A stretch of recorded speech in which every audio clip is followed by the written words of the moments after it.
Good morning and welcome on this sunrise safari. My first one back after a few days off, and how exciting to start with the Nkuhumas. We've got Junior over my left shoulder. My name is Brent Leo Smith and I'm going to be your guide for the next few hours. We have Jandre on camera with me.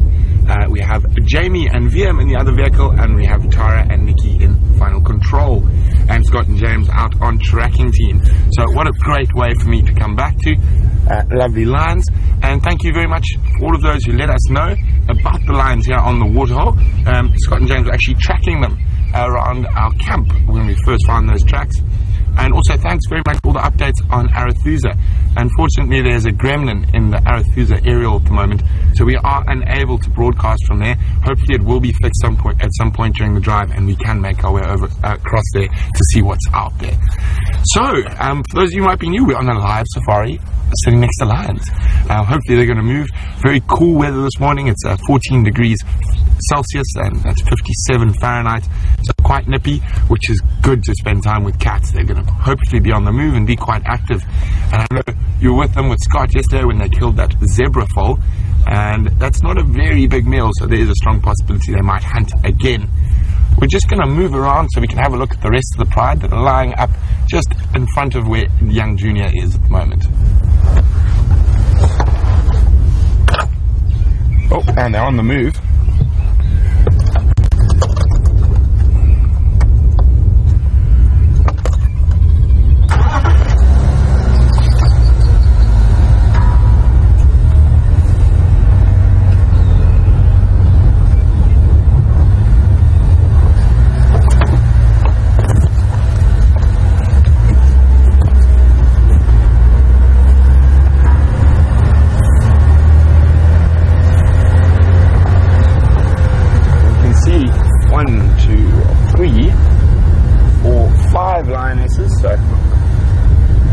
Seems that one is still missing. I heard she disappeared while I've been away.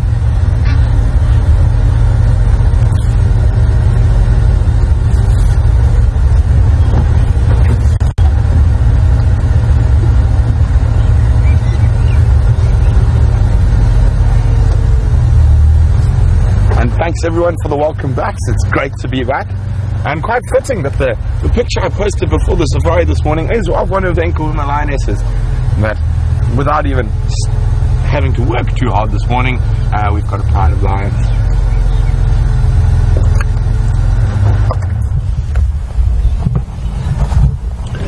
So, quite nice little low-level shot towards the remaining lioness. The others are moving off across to my right.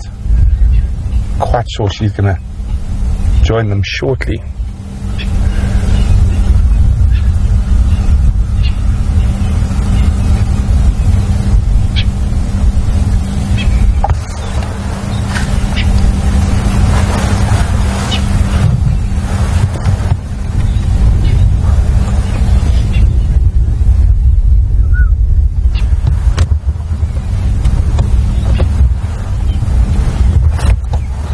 There we go.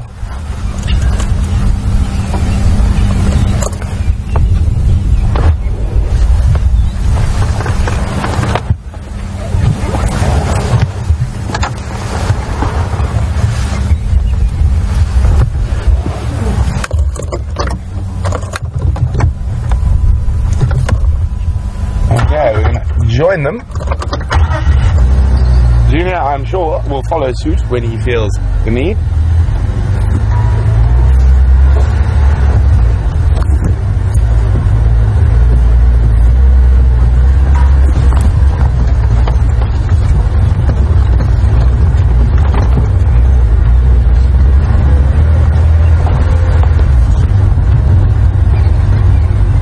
Obviously there's been so much upheaval in the lion populations at the moment around here, and it seems even while I was away there was a whole bunch of upheaval and still quite a bit of confusion about exactly what's exactly going on. We had a long chat around the fire last night, and hopefully we're going to be able to figure it out in the next couple of days.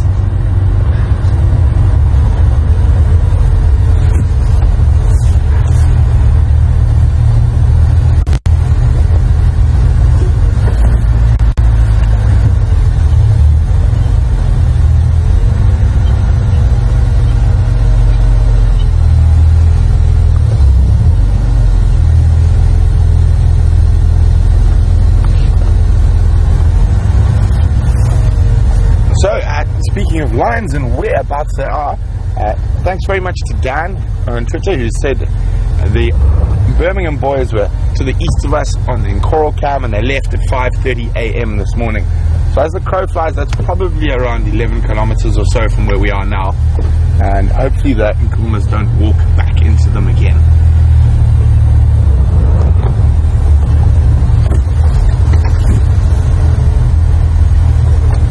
So we're just going to try move on up ahead. They seem to be heading straight north, and this is a particularly troublesome block they're heading into. Even in the dry season, where we can see quite nicely, it is quite thick.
So this is almost, from following lions during the daytime, idyllic weather for us to follow them hunting.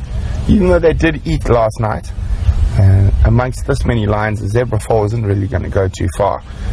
And as you can see, they were probably really bloody when you saw them last, and they now look very clean. So a good grooming session, aloe grooming each other as well as grooming themselves to remove that blood.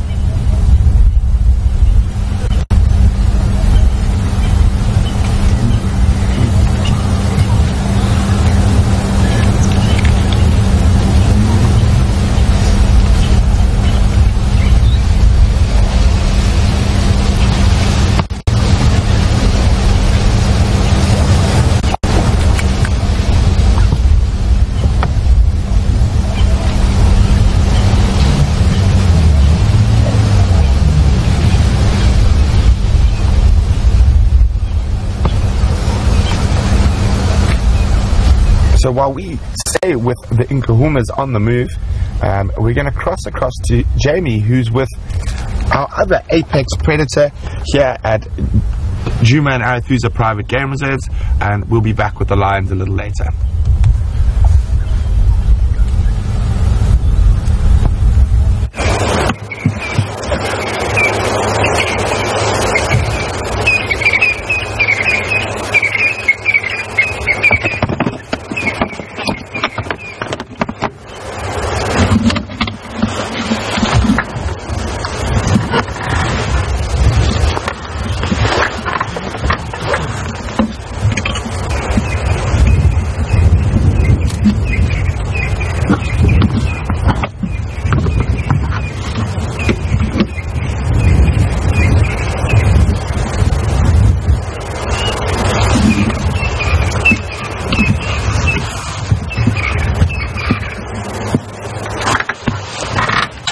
Good morning everyone, and welcome to the Sunrise Safari.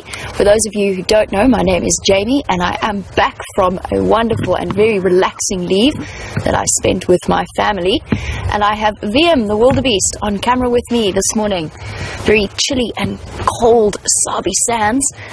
It's definitely nippier than when I left. I was sort of really hoping to come back to summer, but apparently there's a cold front over us at the moment that looks as though it might even rain on our heads. And we're just at the hyena den, which I'm thrilled that Steph managed to relocate.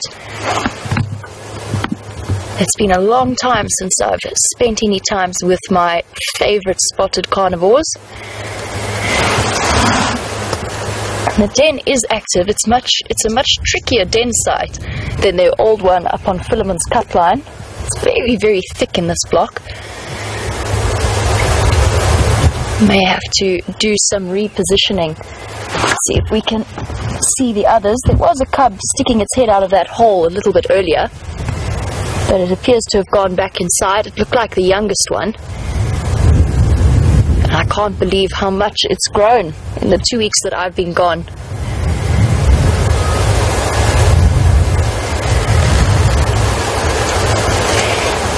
But I think it's feeling a little bit shy because Mommy is not here as far as... So as far as I can tell, the others, it was a very active den site when I first arrived. The one female has a very large leg, so I'm going to try and reposition so that we can get you a view of that. The female had a big leg, it looked like probably from a buffalo, and she was calling for the 2 middle-aged cubs.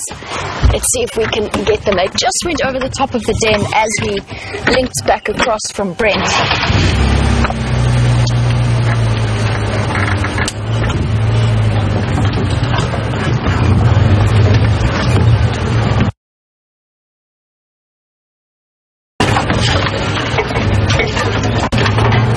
Definitely chosen a much more secluded den site now.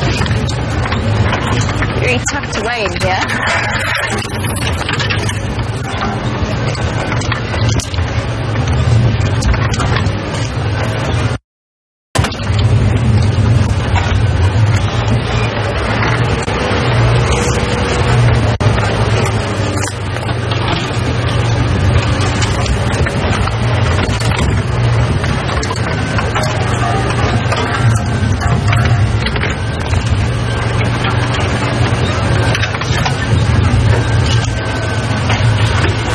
Now they went up over the top of this den and around to the back. I'm just going to see if we can get another view of them.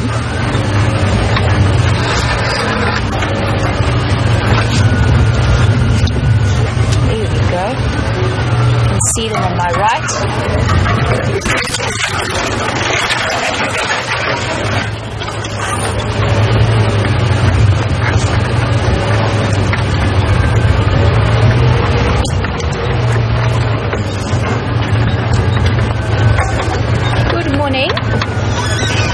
What are you eating today?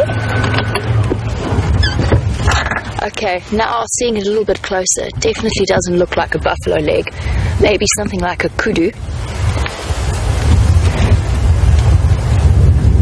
And it's not the freshest of legs.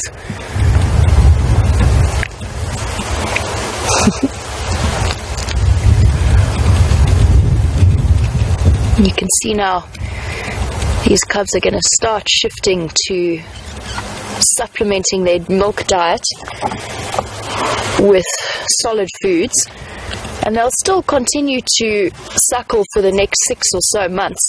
Hyena cubs will continue to suckle right up to a year old. And these two they were born in February.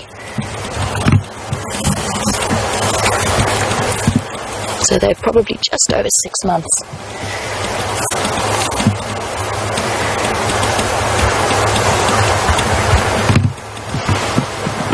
And she looked up there, or they looked up in alert, because something, and it sounded like elephants, was breaking branches, but quite far away from where we are now.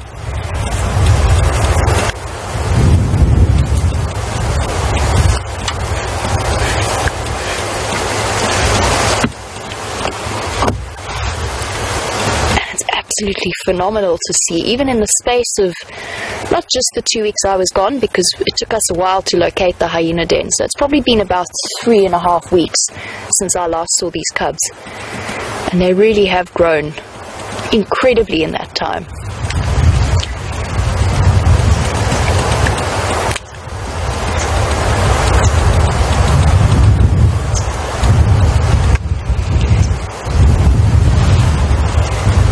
Even with such a small piece of leg, it's still fairly pungent. We're sitting directly downwind of it. So we've got the usual combination of hyena den smell, so sort of a wet dog smell, and putrefying meat. It's quite a nice combination first thing in the morning.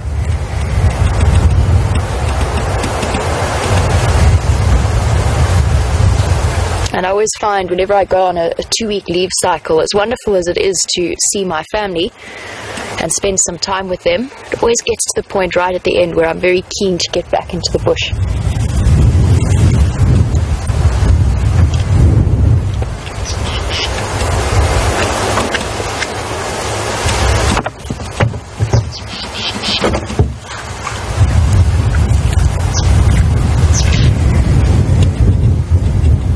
And this is the female with the mother of these two. She's got almost like a piercing on her right ear. Just a tiny little cut flap there you can see just as whenever she turns her ear towards us. Come on, girl. There you go. There you can see that little nick just in the top corner of that ear. Which tells us which hyena this is. And generally it's easiest to use their spot patterns for IDing them, but when you see them quickly, you don't have time to compare them to pictures or anything else you might have, then it's useful to just have a look at their other markings, especially when you've got spot. Whoa.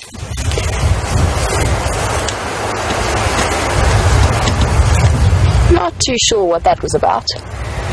It's not as though she's reluctant to share that food with them. She actually came, and when we first arrived, she was chewing on it, and then she walked over the top to where the entrance of the den is, the main entrance, and she gave a very low, soft contact call.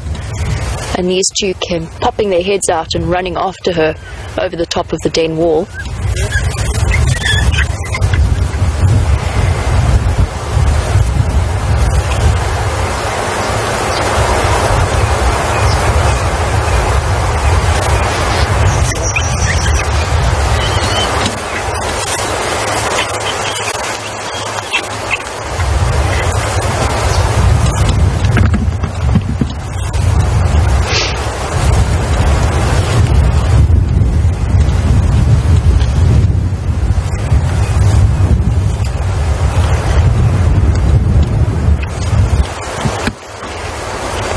And the one that was chased off is one of the twins.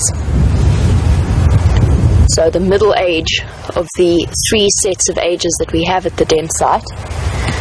Now I haven't been here since the den was found, so I'm not too sure what's been happening with the dynamics.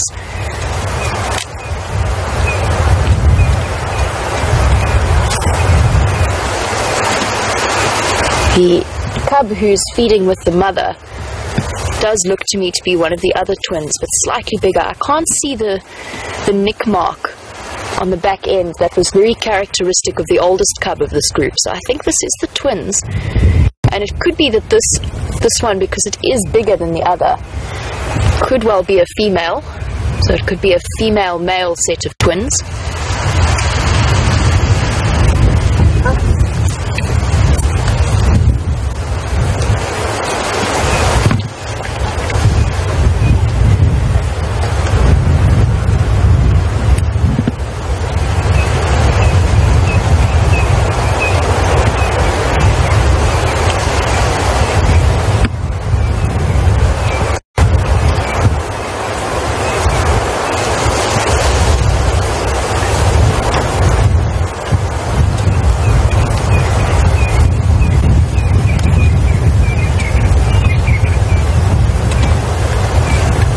I'm just going back through my memories of watching the dynamics at the hyena den, and I think actually I was wrong about this being one of the twins. I think it is the oldest cub, which is why it's so much bigger, and then this is its mother.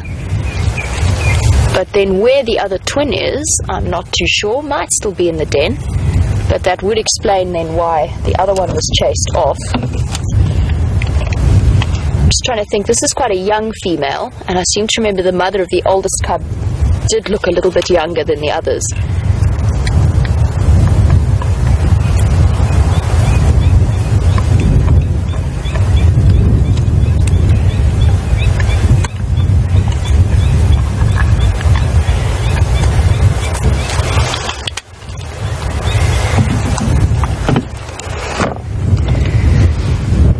And as they're munching away at that joint of meat, whatever it might have been. It's a little bit too rotten to really distinguish. Paul was wondering if this was the knee bone connected to the shin bone. And absolutely, there's definitely some singing detective references there. We don't seem to have the hip bone. Definitely been pulled out of the socket.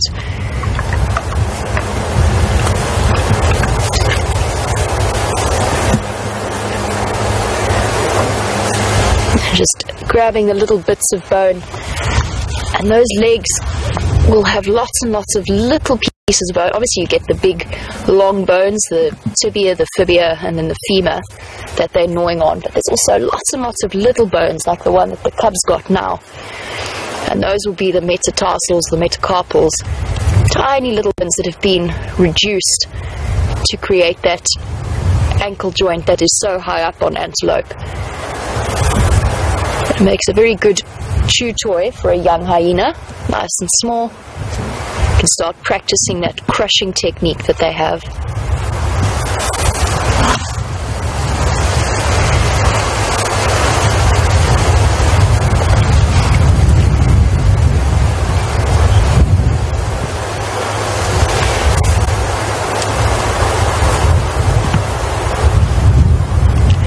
Now she's looking very full. So it could well be that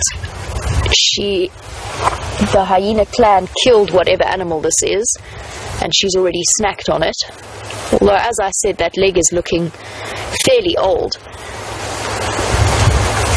And it would be a guess, but I'd even hazard that the color that it is at the moment makes me wonder if it wasn't stashed in a dam somewhere, which hyena are famous for doing.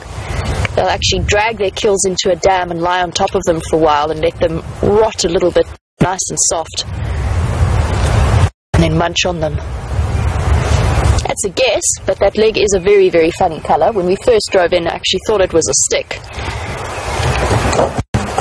And that's not just the normal rotting color.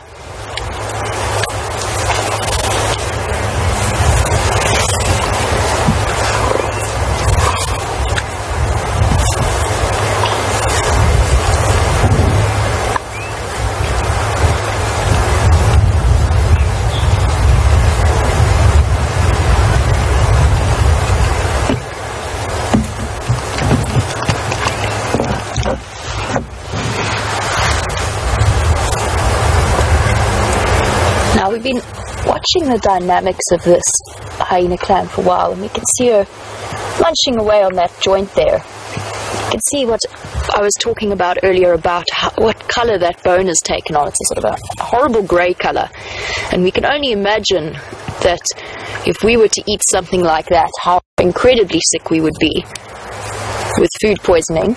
And Gary was wondering how it is that hyenas don't get sick from that kind of meat that they eat, and they are very specially adapted to be able to consume whatever they have to in terms of rotting meat. But that is a very good question. One of their biggest advantages is their stomach acid is probably about 3 or 4 times stronger than ours, and it can dissolve away almost anything. So any bacteria that makes its way in there is going to be dissolved and won't make it any further past the digestive system. But then they've still got to have these incredible immune systems because the food has got to go through their mouths. So you can imagine how incredibly tough these animals are compared to us. And I imagine their white blood cell count is probably incredibly high. And it's not unknown for hyenas to get diseases. So they can get things like rabies or TB, but they do not get any kind of infection or food poisoning from what they eat. I have seen hyena diarrhea before, so that's not to say that things might not disagree with them. And hyena diarrhea, as many of the regular viewers will know, their scat turns white after a while due to the high calcium content from eating the bones. And when you look at hyena diarrhea, it actually looks like somebody spilt a tin of white paint. It's actually quite incredible to see. And the first time I saw it, it took me a really long time to work out what on earth it was.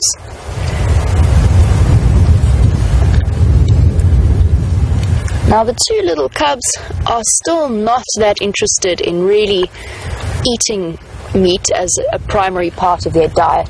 You can see they've both gone off and lay down. They're not doing very much, just doing a bit of grooming.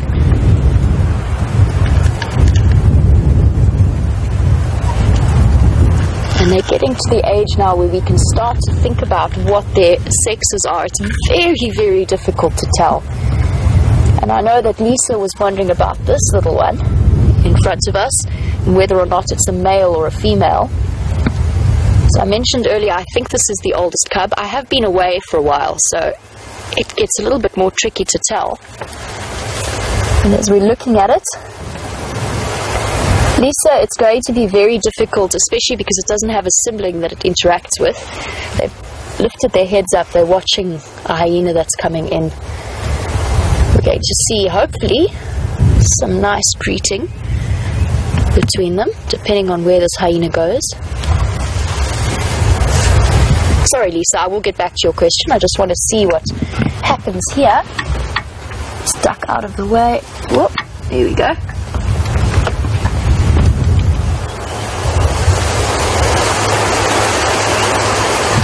This one's got a big scar on the back above the shoulders.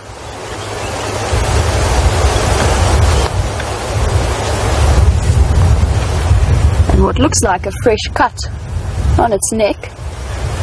Let me just see again. Yeah, probably a hunting injury.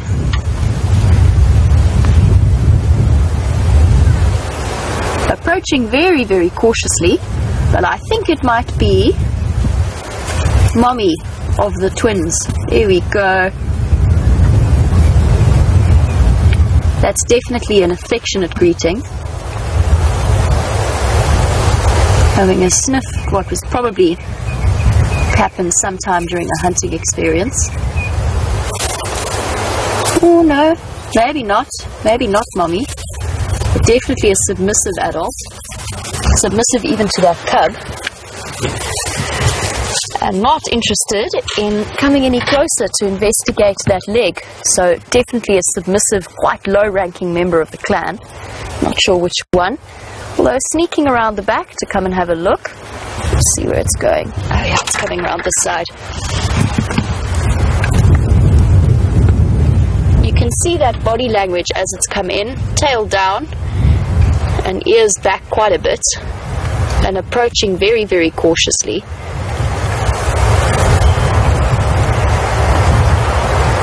There we go.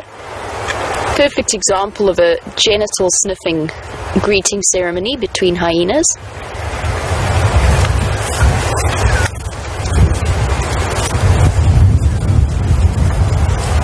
The cub assuming quite a dominant posture, both cubs with their tails up.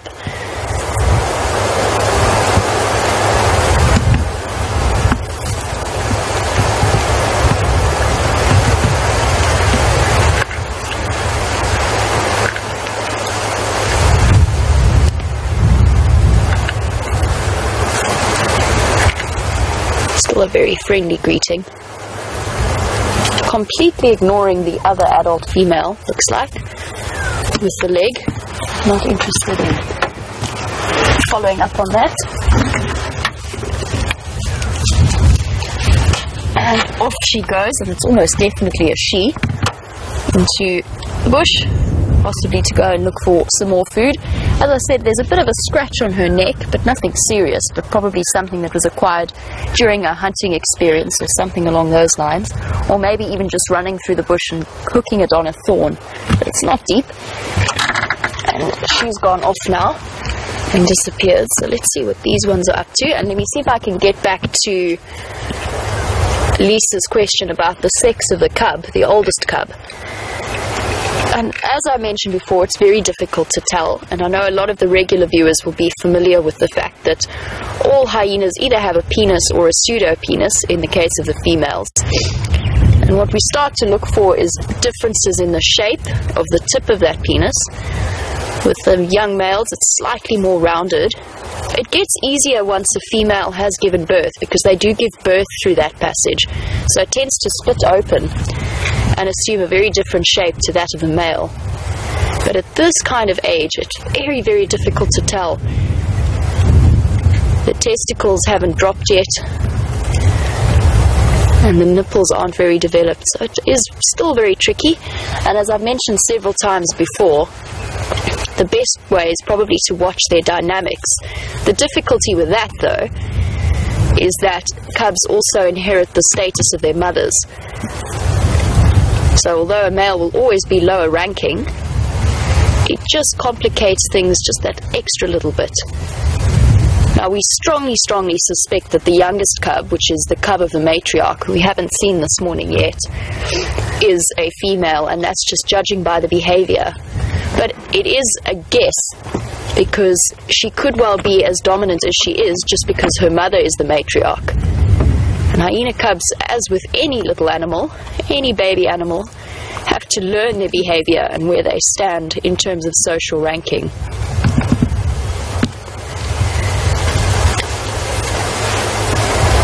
And this is the younger cub, giving us a perfect show of why it is so difficult to tell the difference.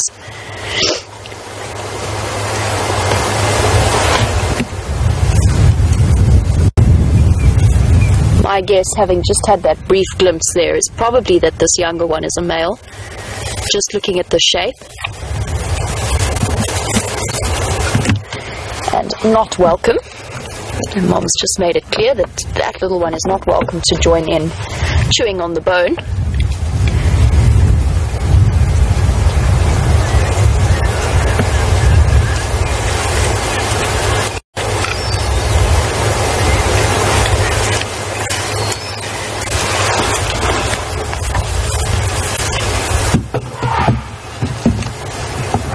Oh, I'm not sure if you heard that. I mentioned earlier we heard some breaking branches. The hyenas certainly heard it. It was just an elephant trumpeting, probably about 500 meters or so north of where we are now, up towards the cut line with Buffle's hook. And not too concerned though. And if an elephant herd was to come through here, they wouldn't pay very much attention to the hyenas. The cubs would definitely run and hide, and the adults would probably move off. And the den site is very, very secure for little cubs. What will happen is that the adults will excavate it, so they'll make those nice big holes. But hyena cubs themselves are really, really good at digging. And they'll actually make tiny passages within the den that only they can fit into. So they'll go right deep as possible into the den so that most threats cannot reach them. Because even elephants coming through, although I said they won't pay too much attention to the den, I've seen elephants just out of possibly playing, possibly a slight aggression. I've seen them chase a lot of animals, including hyena. I've seen them chase lions a lot. So it would be worth, if these elephants come south, the cubs just ducking into the den. It's a nice, safe spot for them. So Sue, you were wondering if they are nice and safe and secure in their den, and they definitely are. It's not unheard of for lions to try and dig them out, but it's unusual. They're going to try and get right into those tiny little passages that the cubs have built.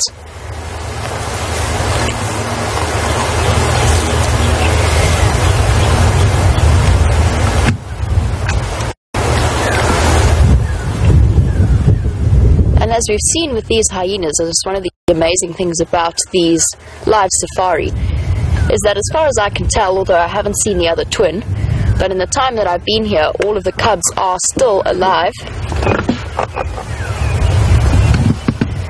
So you can see how safe and sound these hyena dens are, and how well they work in terms of keeping cub mortality down. Anyway, I just want to say that I'm very, very happy to be back, and thank you all for your warm welcome. It is great to be here, and I'm very excited about the weeks to come. It is one of my favorite things to sit in the bush and spend time with animals that are as incredible as these are. However, it's time to see what Brent is up to. I'm going to leave you for now and be back with you a little bit later.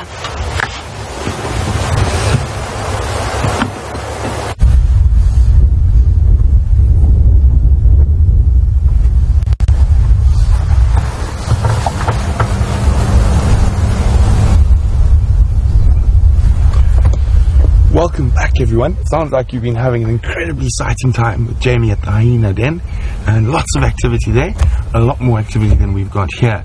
So basically 30 seconds after the lions walked past us, they flopped down. I hear a movement, and I've got Junior jumping up.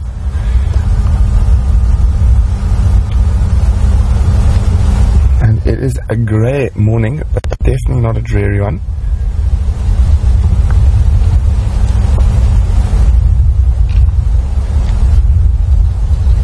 And you'll notice now, as he's urinating, there's no even attempt to possibly scent mark, scrape. And he is growing incredibly quickly. And I still think he's got quite a bit of growing to do to catch up with those Birmingham boys.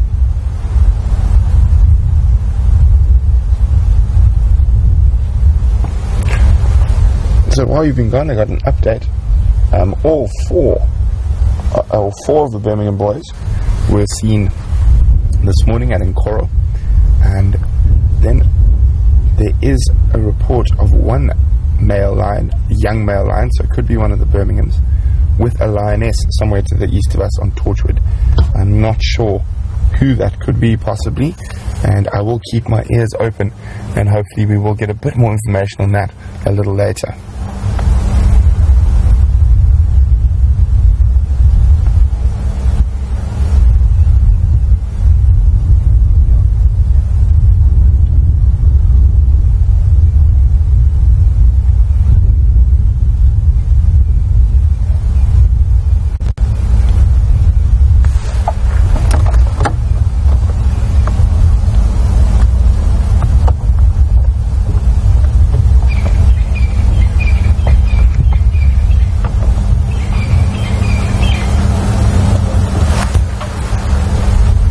And you can see, still,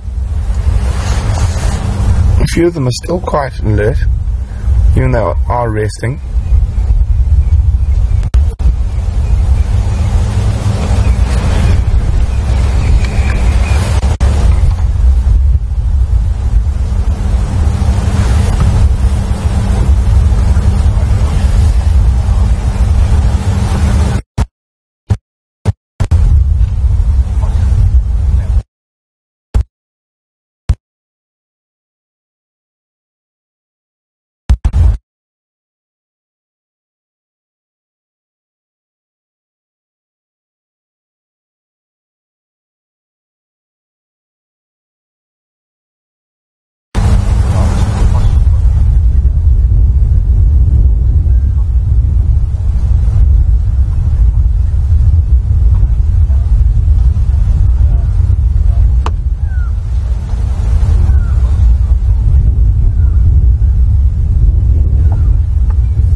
Sorry about that, guys. With this overcast weather, sometimes we do have a few technical difficulties. But as you can see, I mean, as you would have, those of you who were watching the sunset safari last night would have seen that they were very muddy and bloody, and they've cleaned up quite nicely, and Kevin has noted that. And Sandy from Indiana is wondering about the missing lioness, and the fact we've got a report of a lioness with a male to the east of us. She's wondering if it's not possible that she's mating with one of those young Birmingham boys. Sandy, it's unlikely. The missing lioness is one of the sub-adults. I still think she's a bit young to be mating.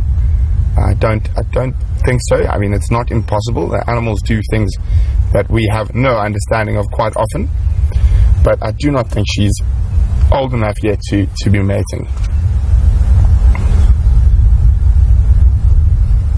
I'm just going to pop around because I'm quite sure, hopefully the rest of the pride will go, as that lioness is doing, go join a little bit further down the track.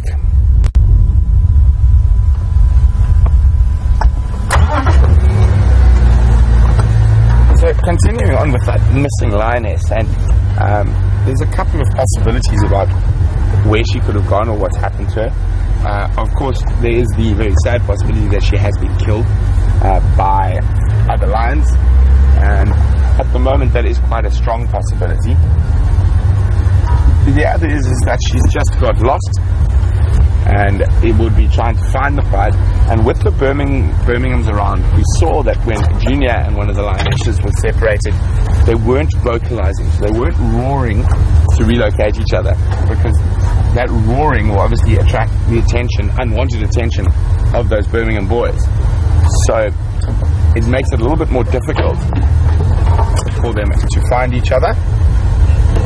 Watch out there, John, there, we're gonna get skinny.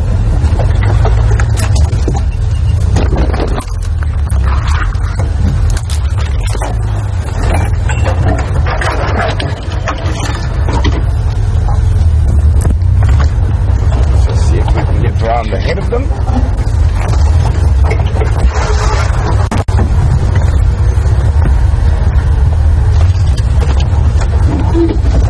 Oops, how's that turned out?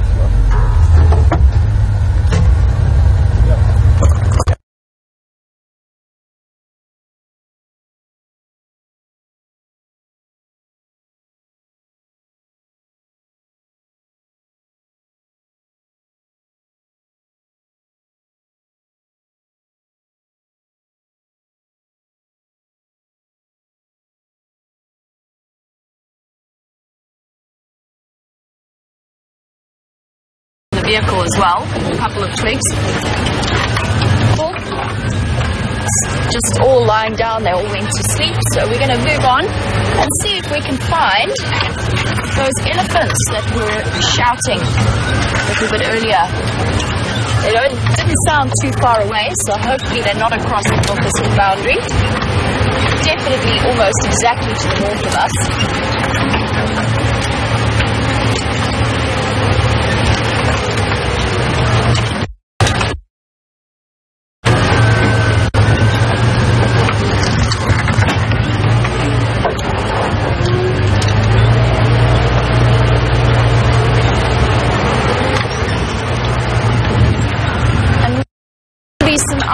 Continue on our way to find these elephants. Brent's signal is back up and running, and for now we're going to cross back across to Brent, and I will catch up with you a little bit later, hopefully with some ellies.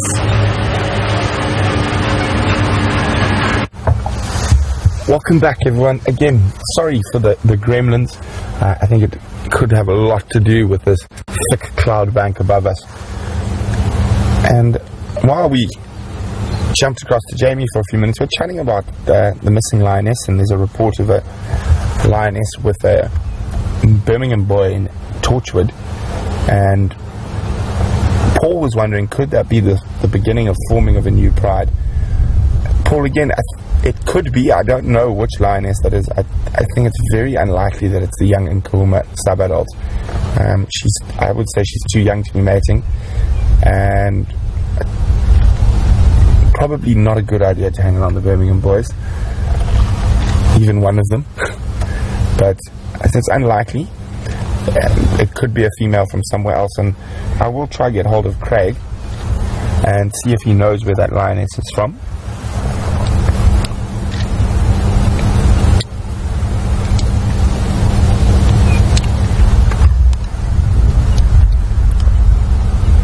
There we go. Fortunately, the lions seem to be listening to me, and I said they would probably all move to this spot. Oh, she's going to climb the termite mound.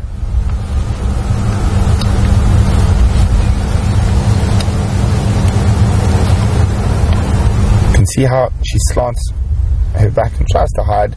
Not really, but even when she's just walking up a termite mound, she can't really help it. And using that as a nice vantage point to see if there's any possible prey. I'm just going to try to get you in a good spot.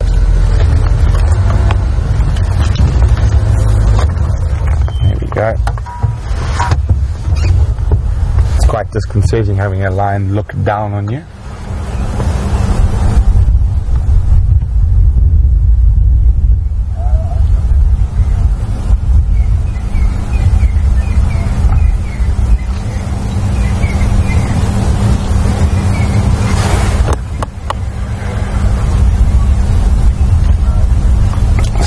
So It's only Junior left at the back now. So we're using the termite mount to see if there's any potential prey species up ahead. Unfortunately not. Now let me try and get hold of Craig quickly.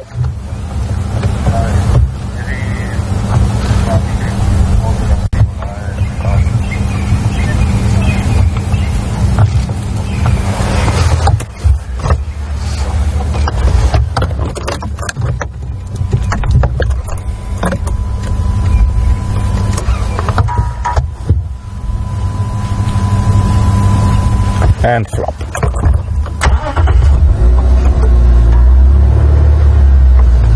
Get us back in that gap. So when Jean there.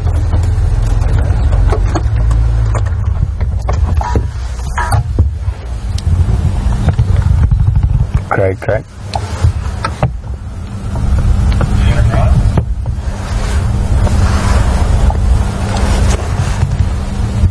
Craig, do you have any idea which Mafazi is there? Which part it's from?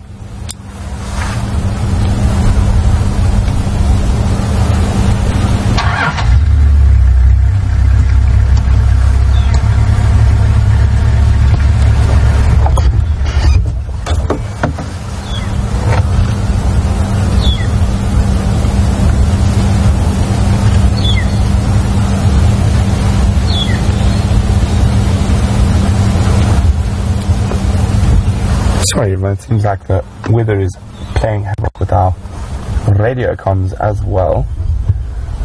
So I will try to get that update from Craig to see who he thinks or which pride that lioness that is with one of the Birmingham boys comes from.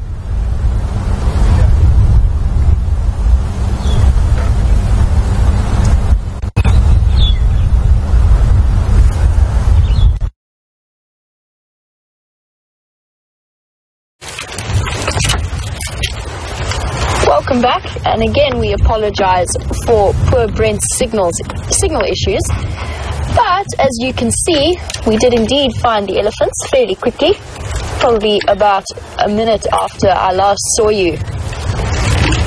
Unfortunately, they are in a very, very thick block, and they are moving further into the thick block, and I suspect, although I'm not too sure, I've never seen the herd before with Mr. Wrinkly Bottom, the famous Mr. Wrinkly Bottom. I have heard plenty about him, but I believe that his mother has fairly straight, downward-facing tusks, which seems to match up to one of the females who's tucked away in this block.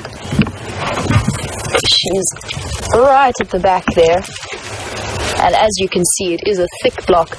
Now, on a day like today, as soon as we drove in, they were all very much on high alert, and it is incredibly windy today. And it puts all of the animals on edge, but it's particularly noticeable with elephants. So I'm not going to go trying to crash through into the block to try and get a better view of them. It's only going to upset them. But that is the female that I thought might be Mr. Wrinkly Bottom's mother. I could stand corrected. I've never seen them before. I have only heard descriptions. There are two youngish calves in this herd that I saw, which also is a good indicator that I shouldn't go trying to follow them in, especially with all of the vocalizations that we heard earlier. They might be slightly grumpy because of the wind, which is an emotion I share with them. Also, I'm not a particular fan of windy days. Hello. It's okay. You can see very camera shy today.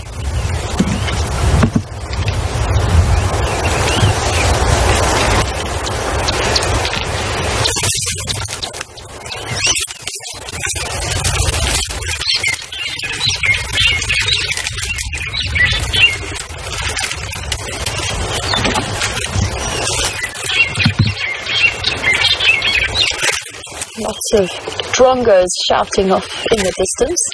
They're following behind the elephant herd and catching all of the insects.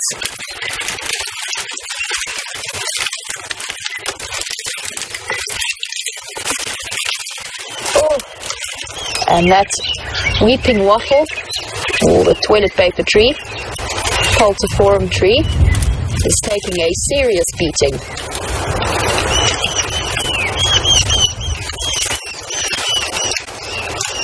See how incredibly useful that combination of trunk and tusk is to pull it loose.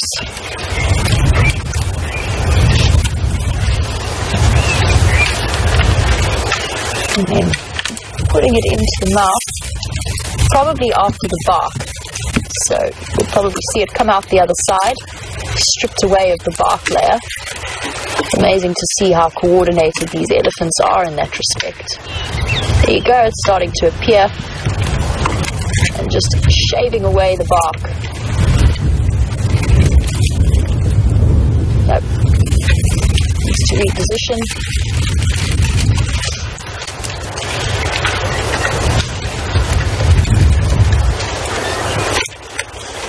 Imagine how incredibly tough their mouths and their teeth must be. I know it's a point that's regularly raised. This isn't even a thorny tree, but it's one that I've noticed that they've been targeting quite a lot over the last 2 or 3 months that I've been at Wild Earth. They seem to be really enjoying the weeping wattles at the moment.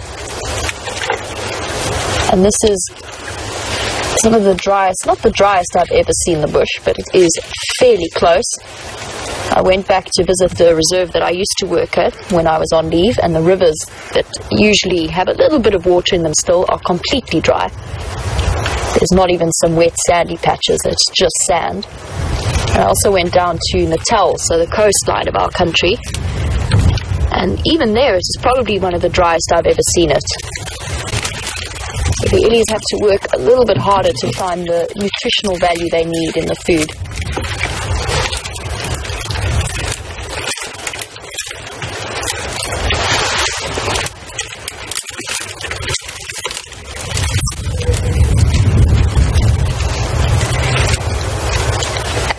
And I spent, oh, there we go, there's a bit of a rumble, possibly to call the herd together to move off. That sort of communication, low frequency rumble very often is then followed by a herd movement, although none of them seem to be moving off just yet. Might just be a contact call, especially on a windy day like this, making sure that everybody is where they should be. Now, I mentioned that I've been down to Natal, and I spent probably less than 24 hours in my hometown, which is Johannesburg. I flew out to meet my parents and then came back and left the very next morning after we drove back from Natal. But while I was at home, I did have the opportunity to pick up my flute, which James Hendry made me promise to do, and I don't think he would have allowed me back into camp if I hadn't. So MJ and Robin, you were asking about that. Yes, I do have it. I have been trying to warn Mr. Henry that I haven't played my flute for probably somewhere in the region of 2 years. So I picked it up and I can still at least make a sound out of it. But I might need a little bit more time to get the coordination back. There's a slight difference between the coordination that I've been practicing over the last 3 years, which has involved driving, using pangas and using rifles, and now to go back to playing the flute might take me a little bit of time. I will do my absolute best.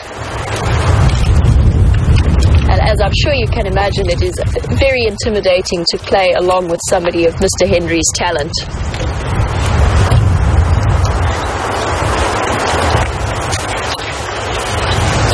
And I swear it's getting colder as the wind's blowing. Still targeting this weeping wattle, having a nice snack.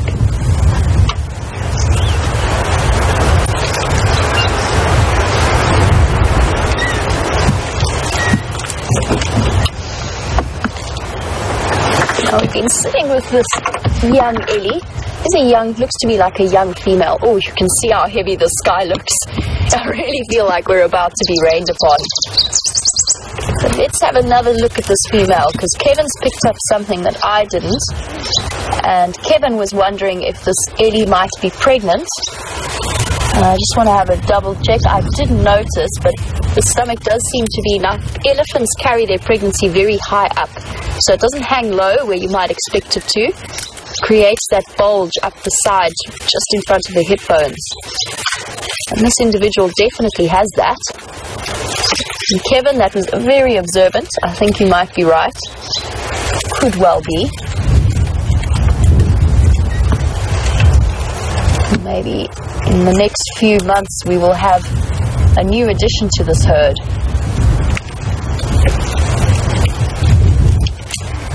So she is pregnant. She's going to need all of the nutrition that she can get. And that's a 22-month pregnancy, and then carrying a sort of 100-kilogram fetus by the end of it. So you can imagine the toll it takes, even on an animal that is as large as an elephant.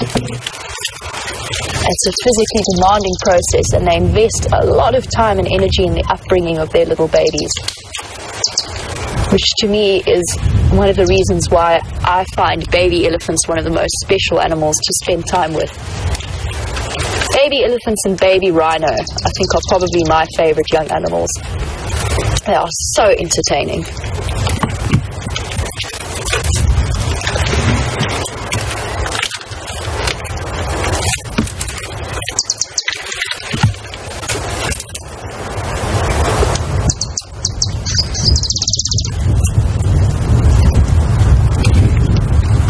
There is quite the bitter wind happening as we're sitting watching these wonderful ellies. And you saw how heavy the sky looked. And Kamira, not a silly question at all. We don't get snow here. It will not snow in the low velds. Highly, highly unlikely. It's never snowed in my time here. Typically, South Africa does get snow, especially on the mountains during winter. And this wind makes it feel like it should be snowing. I think most of the snow on the mountaintops will have melted by now. It's the end of our winter. But it does snow every year on top of the Drakensberg Mountains in the central part of the country. And that cold wind blowing across the tops of the icy mountains is what brings these rather chilly and rather late cold fronts across to us. And in my lifetime in Johannesburg, it snowed, I think, 2 or 3 times. And when I say it snows in Johannesburg is very, very high in terms of altitude and also very dry in winter. So when it snows, it's not really snow like other countries or like Canada or Europe might experience it. It's kind of this tiny little layer. But the excitement involved, the last time it snowed, I think I was still at school. Or no, the first time it snowed, I was still at school, and the entire school shut down so that all of us could go out and play in inverted commas, the snow, which was probably at most an inch thick. But definitely not a silly question, but it won't snow here. The low veld is too well protected. It's not the right type of weather conditions.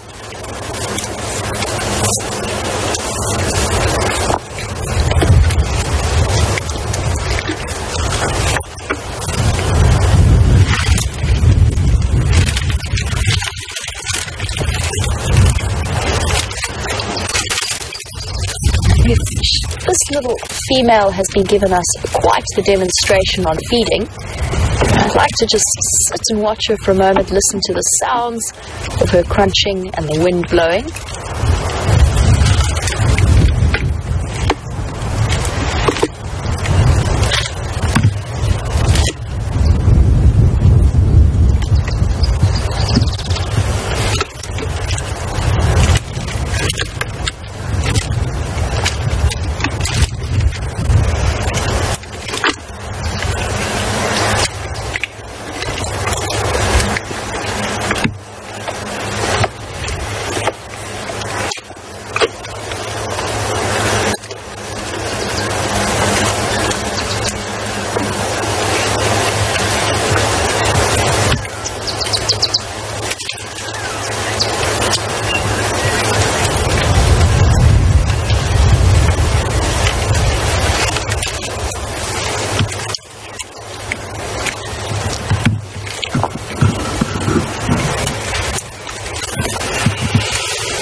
Now this sighting has been such a treat.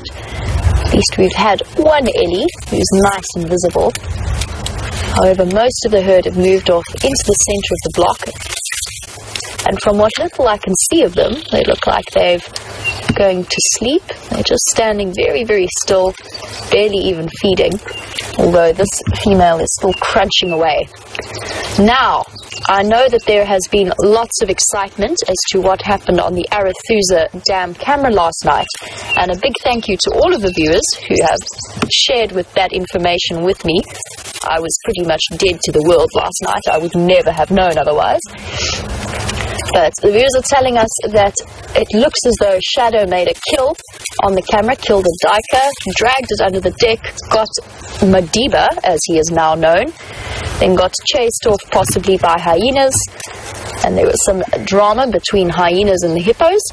But really a very interesting evening that was happening on the Arathusa Dam camera, which is one of those special things about those cameras. Now, I'm not too far away from Arathusa, and I'm very curious to see what's happening. However, just to warn you in advance, this very cold weather and this very windy weather has actually played havoc with our signal. So if we do occasionally go to black screen, please bear with us and stay with us, because we will be back up and running. We might just experience the odd technical fault as our repeaters are on solar charge. So they have to be manually charged now without clearly any solar. So just be patient with us. And for now, we're going to cross across to Brent so that I can go and see what on earth has been happening up on Arathusa. I'll be back with you a little bit later.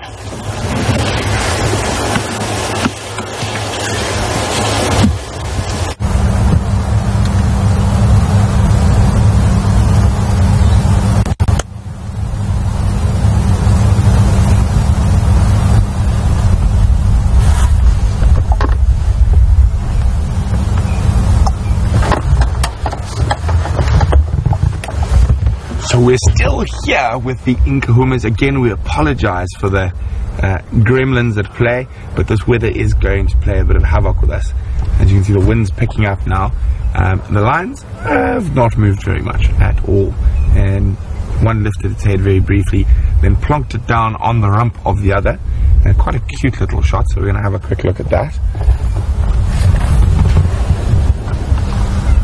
And see, nice pillow.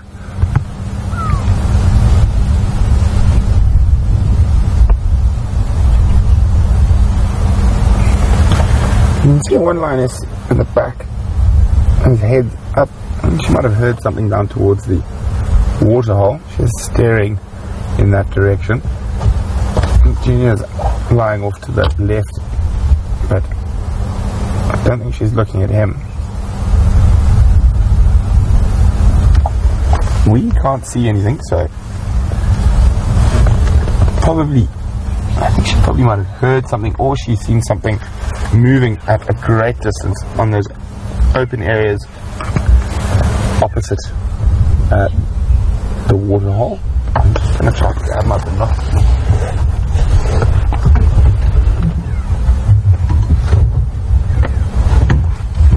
Let's see if I can see anything there. She doesn't look as interested as she was a few seconds ago.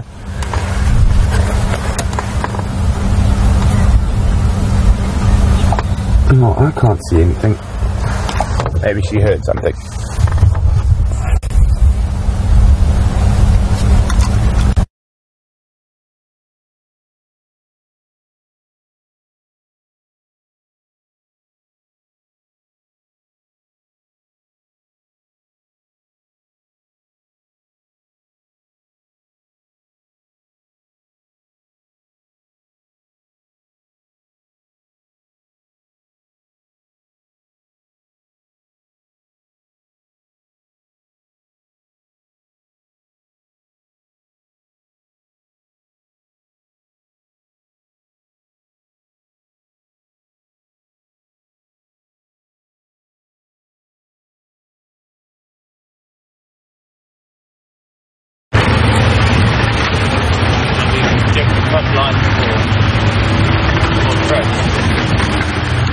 Welcome back, guys, and again the signal with the weather is playing absolute havoc with us, and we are currently on Boppelshoek cut line. So I'm making my way. The cut line is quite a good place to start. It's always useful to have a look at the tracks. It's a nice big road, and it gives us an idea of what's been happening during the night and who is where.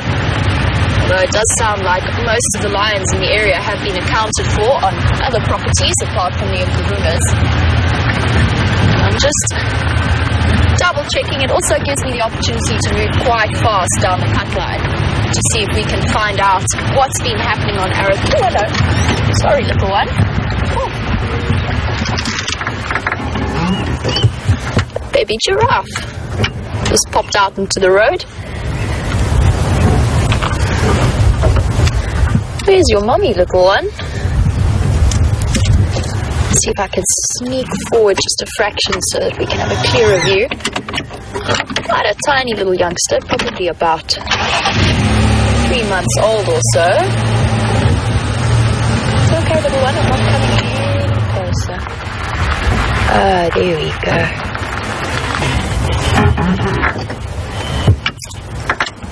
There we go. And you can just see in the corner of the screen, there's mommy, looks to be.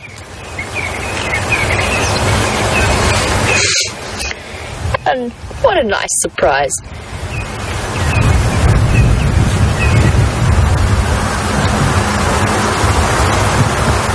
Very young little female giraffe. You can see the tufts of hair on the top of the ossicones. And I love baby giraffe because they just look so disproportionate to the normal adults. The necks are slightly shorter and the legs look so much longer. And they're adapted that way specifically so that they can still suckle but also keep up with their mothers. So they can't be too tall, but they've got to have long enough legs to keep up. So the neck grows at a slightly slower rate than the rest of them. Let's see if we can sneak forward a little bit.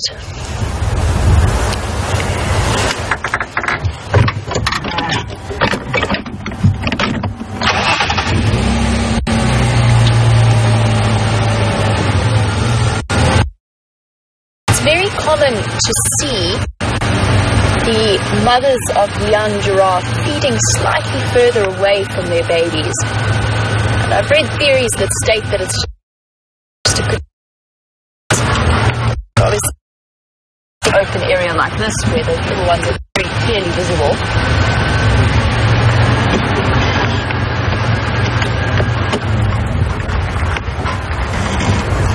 And at this sort of age, this little baby is very, very vulnerable to predators. That mom looks to me to be quite an older giraffe and probably very experienced. Oh, there you can see the size difference. She's probably raised a couple of calves in her life. This definitely wouldn't be her first. And if there was any kind of threat to the little one, she would defend it very vigorously. And a kick from a big giraffe like this could easily kill a lion if it got it in the right place.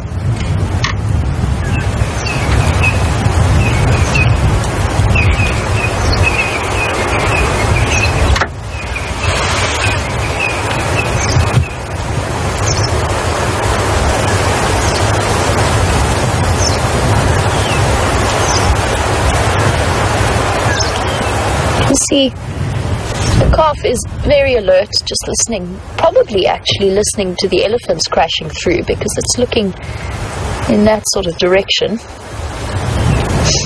and into the wind, having a good smell. And we've got such a nice, it's not often that we get to see them so perfectly contrasted in terms of size and color. But there you can see the nice pale color of a 3-month-old giraffe versus the dark spots of their mother, who could well be or even over 10 years old. It's hard to tell, but I would say this is a very mature cow.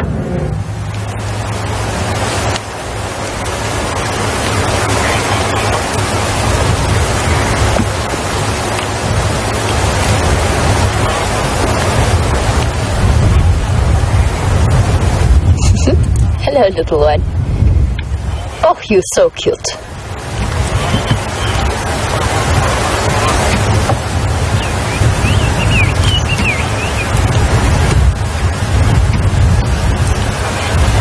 Now, giraffe to see them on their own like this is not unusual. They're not herd animals necessarily. They might congregate with other giraffe that they might meet along their travels and stick with them for a day or two and then move off again on their own. So they don't have set herd structures in any way. The mother will lead the calf around wherever she wants to go and possibly meet up with other giraffe. But it's always useful to have more than one set of eyes, especially out in the open like this. I haven't seen any other giraffe.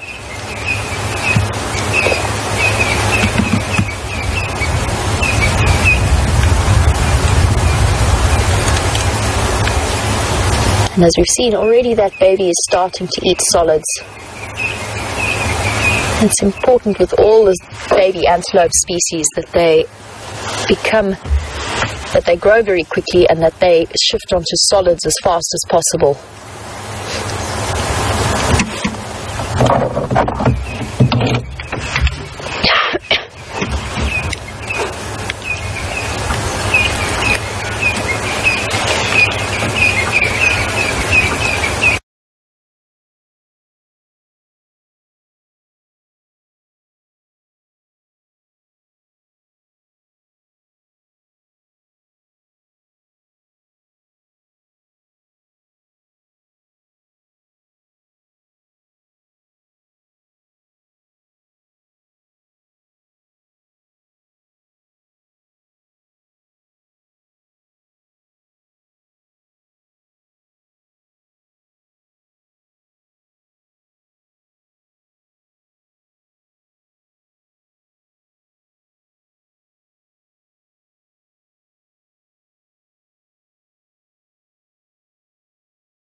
Well, that was quite a nice surprise, but we still have to continue quite a distance to get to Arathusa, and I'm going to head on my way. And for now, I know that Brent's signal is back up and running, so I'm going to send you back across to Brent, and I will catch up with you once I've made it to Arathusa.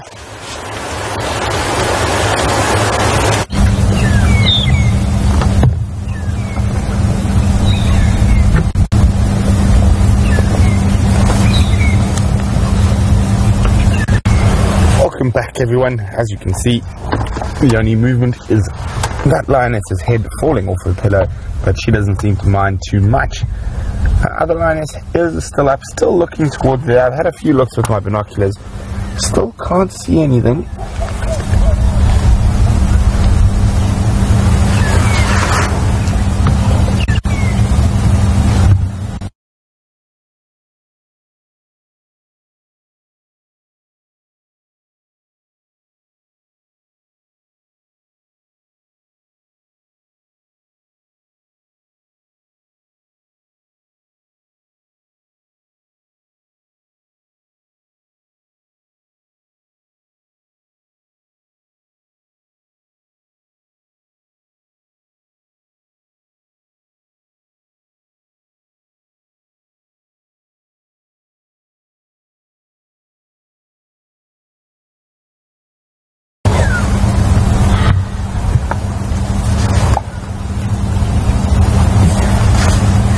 So, Lioness has found her pillow again. Again, guys, big apologies for the gremlins that are invading from the above. These are particularly nasty gremlins this morning. It looks like I can hear a squirrel alarming, and two of the lionesses are listening quite intently in that direction.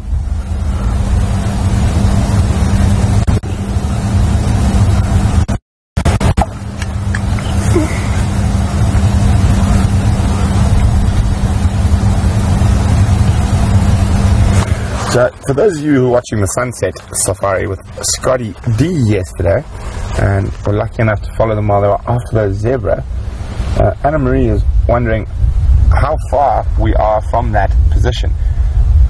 Anna Marie, we're probably about 3-4 kilometers from where they caught that young zebra.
Seeing you a little bit sooner than I've had a chance to get to Arathusa. And again, weather playing havoc with poor Brent's signal.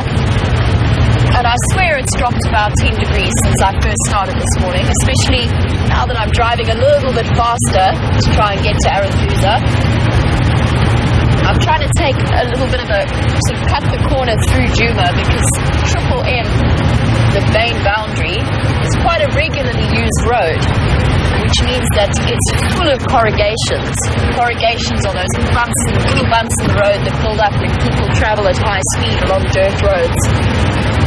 And it makes for an unpleasant journey at slow speeds. It really jiggles the camera around more than we would like. So I'm cutting the corner, try and get to making our way to Arathusa. And it seems as though Brent's signal is back up and running, which means I can go nice and fast and even take Triple M while you are with him. I will send you back across to Brent again and catch up with you a little bit later, possibly in the next 5 minutes.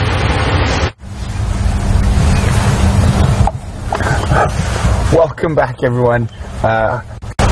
It's just as frustrating for us as it is for you, but we do apologize.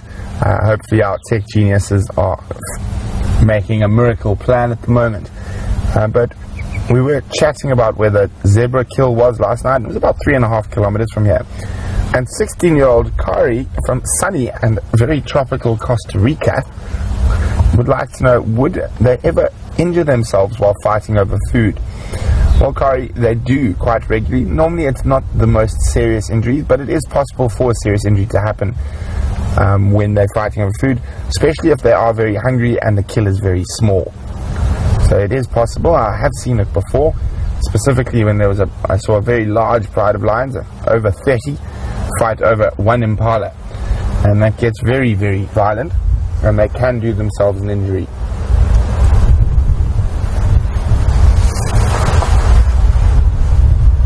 That's why when they are not feeding, lying like they are at the moment, and that social grooming are very important to keep those pride bonds close and tight.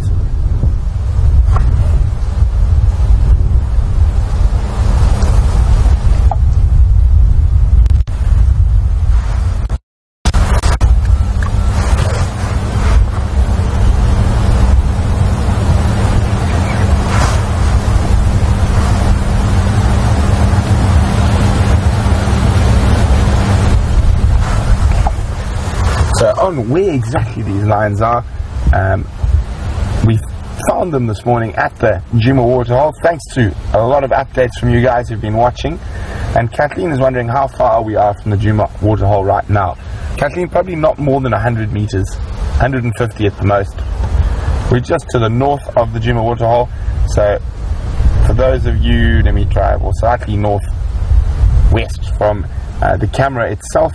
So if the camera is facing straight onto the little puddle of water, we are to the left slightly, so straight across and slightly to the left, probably about 15 degrees to the left.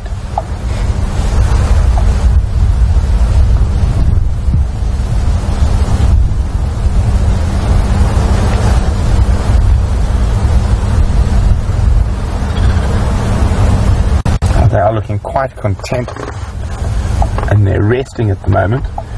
I was hoping they might be on the hunt, on the prowl in this cold, windy weather. They might still during the day. I definitely keep an eye on that Nkuhumas cam in case some poor unsuspecting antelope or buffalo meanders down.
Back again. Apparently red signal still playing up, and I was just asking the little beast if he was feeling the raindrops that I've just got a couple of on my face,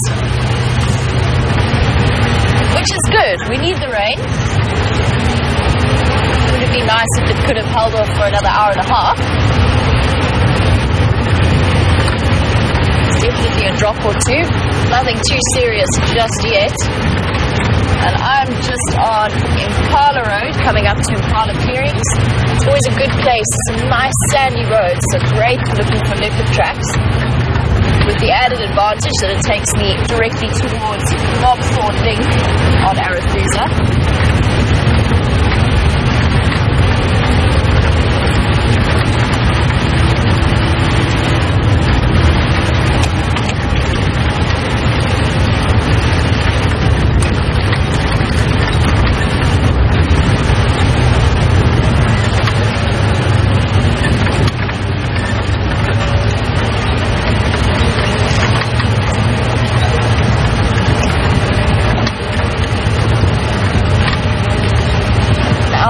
This sort of weather does make life just a little bit more tricky, obviously with all of our signal issues. Oh, that raindrop went straight in my eye. It's okay, I can still use the left one. And Teresa, you've picked up on how windy it is. Apparently it sounds like waves for you guys. And it is very, very windy, and I dread trying to brush my hair out later. It's going to be an absolute nightmare.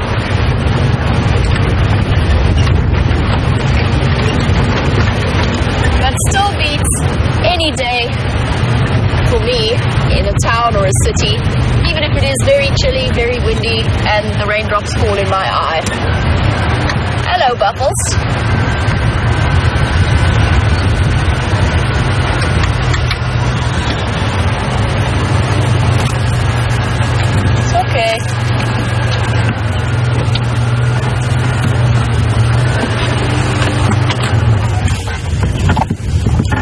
Hello, buffalo.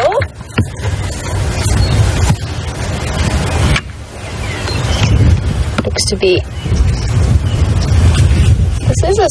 I don't know if this is a small breeding herd or the front of a breeding herd. There's definitely a couple of females here.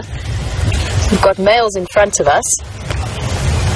At first I thought it was just one of the Duggar boy herds, but there are a couple of females wandering around.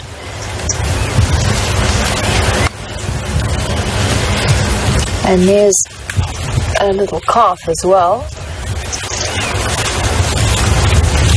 And oh, that buffalo is looking very, very skinny. Sure. That is not a healthy looking buffalo. You can see the hip bones, the pelvis sticking out terribly. And that one either has an injury or has one of the diseases that are quite common in buffaloes. Possibly TB, but definitely not a healthy buffalo. Now, apparently there was a massive breeding herd with Scott a couple of days ago on Triple M. I'm not sure. This could well be the same one. Obviously, I have not really been out and about over the last few days, so I'm not too sure. But there's definitely a couple of calves and a couple of females, so it could be that the rest of the herd is either just across there or further into the block. I just want to move forward a little bit, see if we can get a better view. There's not as much noise as I would usually associate with the 100-strong herds that we get around here.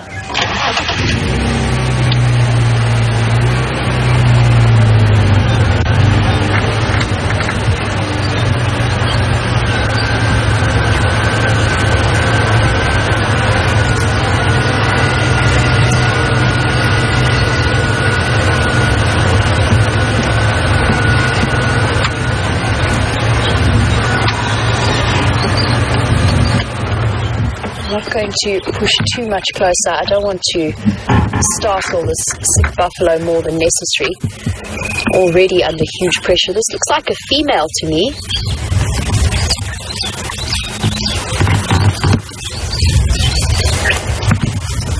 There you can see. Very, very unhealthy looking. And could well be next on the lion's menu.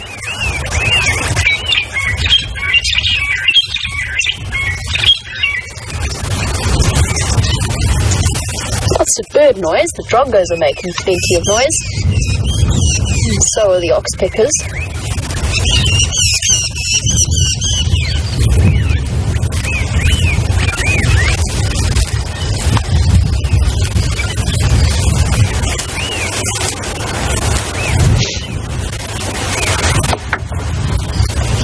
There's a couple of calves coming through as well. I'm just trying to sit and listen and see if I can hear which side the rest of the herd is on. They do definitely seem to be crossing across from west in an easterly direction. So the rest of them might be on the other side on Arethusa.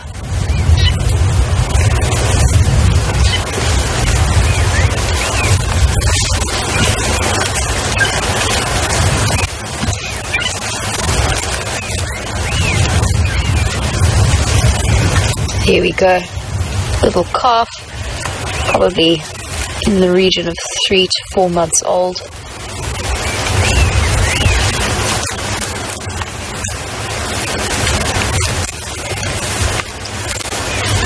Buffalo don't have a strict breeding season, but when the rains start to come from sort of the end of November all the way up into the end of March, we'll see a massive increase in births.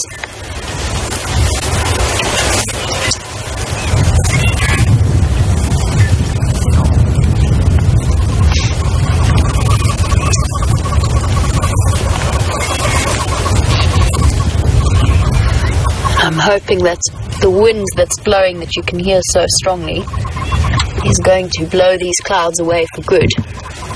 Although all reports seem to indicate that we're going to be in for cloudy, chilly days over the next few days.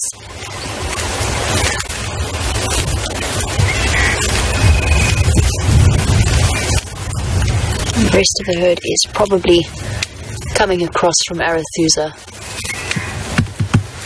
They're very quiet. Not much mooing going on as we usually hear. Could be because of the wind.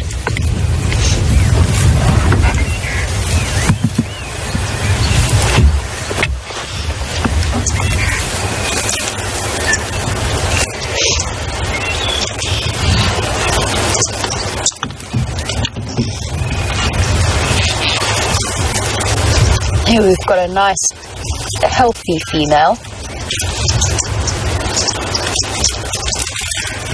You can see what buffalo should be looking like.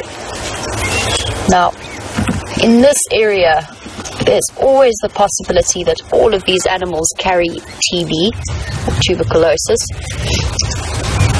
And for the most part, it doesn't affect them too seriously. They might shorten their lifespan slightly unless it really becomes active. Now, I mentioned that this thin female might be stricken with TB. She could also have something like corridor disease, or the swelling around the membranes of the heart.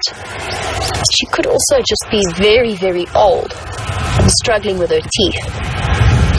And I mentioned that she might well become lion food in the next few days, just because she is in such bad condition. Her stomach also looks very distended, which makes me wonder about it as well. She could also have some kind of cancer or growth in her abdomen. But if it is TB and she does get eaten by lions, Ferry van der Walt was wondering, if they eat her, will they then catch TB? And it is a possibility if they hunt her and take her down. I have heard reports that animals will know and try to avoid animals with TB, but I think that's more in the case of rabies or anthrax cases, where predators will avoid them and avoid eating them. With TB, the lions could well get it. It does pass between the different species, and it will be usually carried in the mucus or the saliva of the animal and pass through.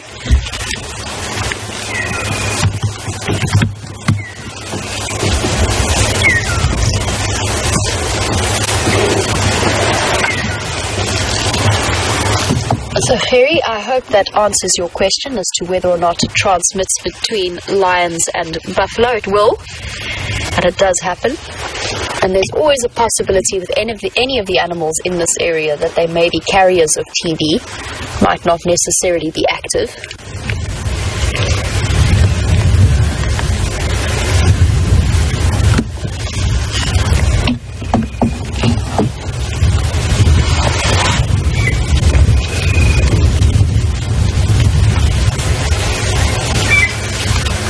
Now, it is wonderful to spend time with breeding herds of buffalo. However, I know that Scott had them a couple of days ago, and we still have a mission to get to Arathusa and find out what's been happening on that side and whether or not the guides have relocated Shadow and Madiba with their kill. And for now, I'm going to leave this buffalo herd, and while I make my way across to Arathusa, across Triple M, I'm going to cross back across to Brent and his Nkuhumas pride, and I will be back with you a little bit later.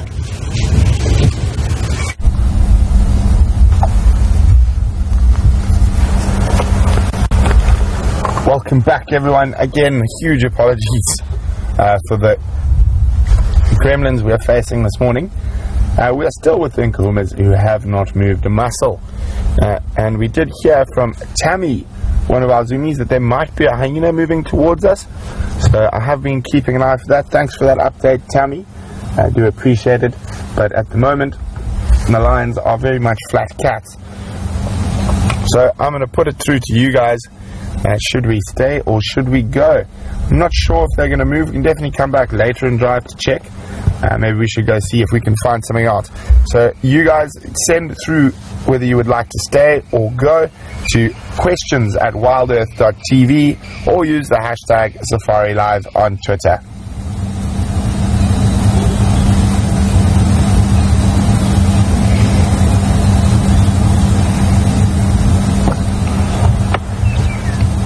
we go look at that lioness with her back to us, Genre to the right, on her flank there, you can see what looks like some scars, and a little bit, sorry, rump rather than flank. Yeah, that looks like a definite bite mark, and I think that was there before I left, and it looks like it has healed quite nicely. Again, it's very difficult to judge whether that's come from feeding or from an argument with the Birmingham boys, I think, but it doesn't look like too serious at all, so wouldn't worry about that at all.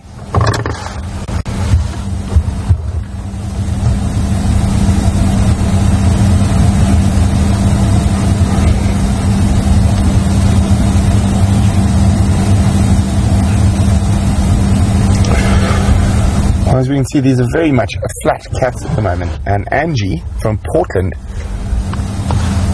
in Oregon is wondering,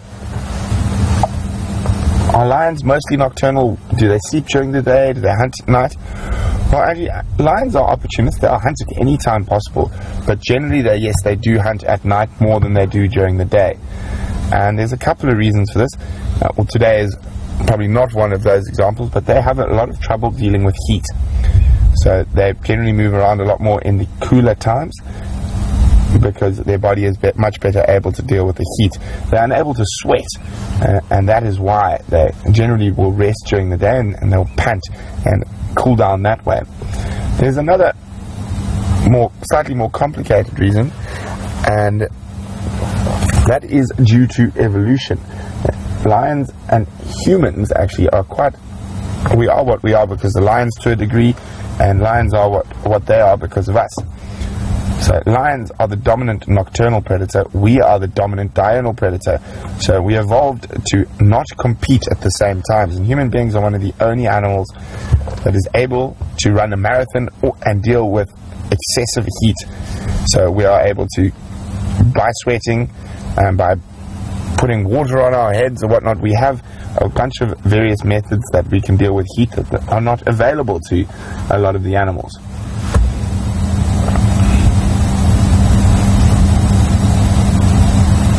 So about 200,000 years ago is when we came into being in our current form, and we evolved into what is now Homo sapien, which is what we are currently, and lions became Panthera leo.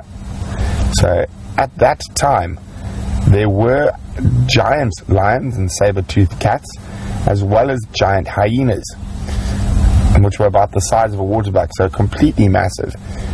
And hyenas also fill in with the evolution. They're also about the same age as us and lions. And very interesting enough that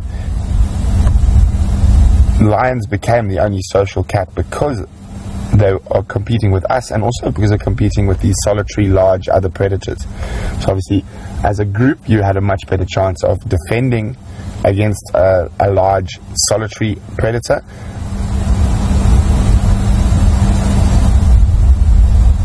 So they've developed that social structure also to compete with the other social predators around, which are hyenas and us. So at about that stage, at that time, in terms of the large predators, all these different social predators evolved, and all formed different niches in the environs. The lions definitely became the kings and queens of darkness, and us of the light. And hyena developed into that very unusual niche that they filled, which was somewhere between us. They are also predominantly nocturnal, and that is also, again, to more than likely avoid us a lot more, because hyenas do have a much better system at dealing with heat. Their bodies are much more capable of dealing with heat than the lions, and they do utilize water pans and stuff like that to cool off. But hyenas pretty much have been scavenging off us and off lions and off all the other predators for a very long time. And you will notice when you are on foot or walking that hyenas are not nearly as scared as lions, for example. Lions will take off like a bad smell when they see you walking on foot, whereas hyenas will move away from you, but they're not particularly worried. They sort of know you can't catch them. and at night, if you chase a hyena away from around the campfire who's trying to steal the rubbish bin, which happens relatively often out here, he'll just run 10 meters and then just stop and turn around and look at you. So very interesting how evolution has put us all in very different little niches.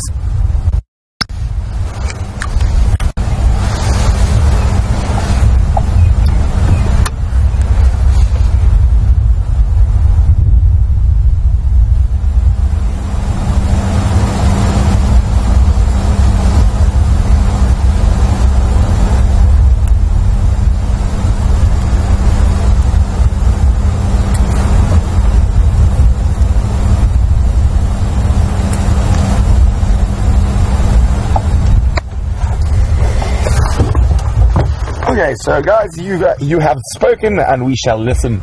The majority of you say it is time to move along, see what else we can find.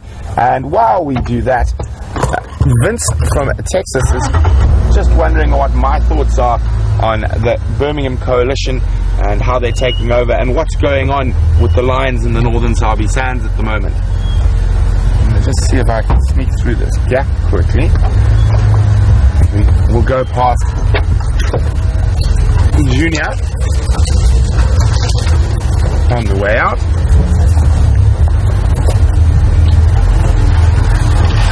Yeah, so over the last few weeks we've been really privileged to be right sort of in the center of a pride or a coalition takeover, and the Madiba males have sort of come to an end of their reign. Amazingly enough, I saw in an update that one of the Madiba males was seen south of the Sand River, and as far as I know they've never really gone that far. So unfortunately, as far as I know from the other lions around, that if he keeps on in the direction he was heading, he's going to get a very unpleasant surprise of another coalition of males down there.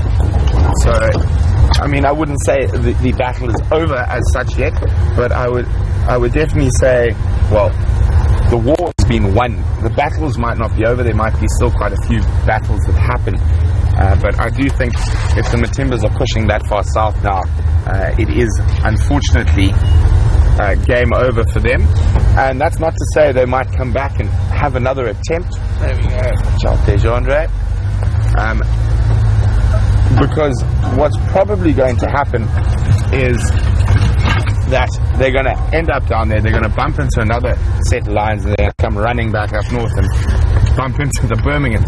So I know for a lot of you who are big fans of the Matimbas, and there have been such great lions for us to watch on the safaris. Unfortunately though, their time at the top is over. And we must remember this is nature, and it is a good thing. It is a very good thing, because they are getting to the stage that we take the sub-adults from the Nkuhumas and whatnot, who would be now almost getting to a stage, and they're getting close, not quite mating age yet, but if the Matimbas were to carry on for another year or two, there's a very good chance they would end up mating with what is possibly their daughters. So this is the reason that these violent takeovers happen, and it's to try to keep genetic diversity, and that's nature looking after itself. But back now to the lions specifically here. The Birminghams have the potential to become quite a nice and dominant coalition for an extended period, being 5 lions. But in saying that, often with these larger coalitions, they will split, and 2 or 3 will stay in this area, another 2 will stay in that area, which happened with the Matimbas. There's the northern Matimbas and the southern Matimbas, and as happened with the Mapojos, who are one of probably the best known of the coalitions. And although the Mapojos seem to hold territory alongside each other, and when there was trouble in the land, they did come to each other's aid, and the Matimbas seem to have drifted so far apart that another coalition of males snuck in the gap between them.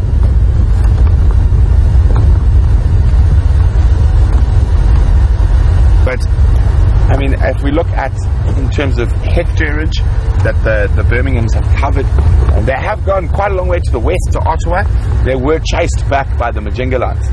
So they haven't really ventured that far, and the Majingalans, if I remember correctly, is still a 4-lion coalition, so a little bit more imposing than the 2 Matimbas.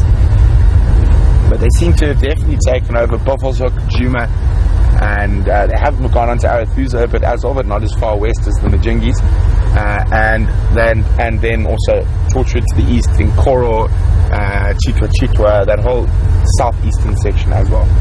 So in total, I mean, they've got the majority of the northern Sabi sands now, which, as far as my lion history, which might be a bit incorrect, so if it is, just let me know, goes that very traditionally the Matimbas.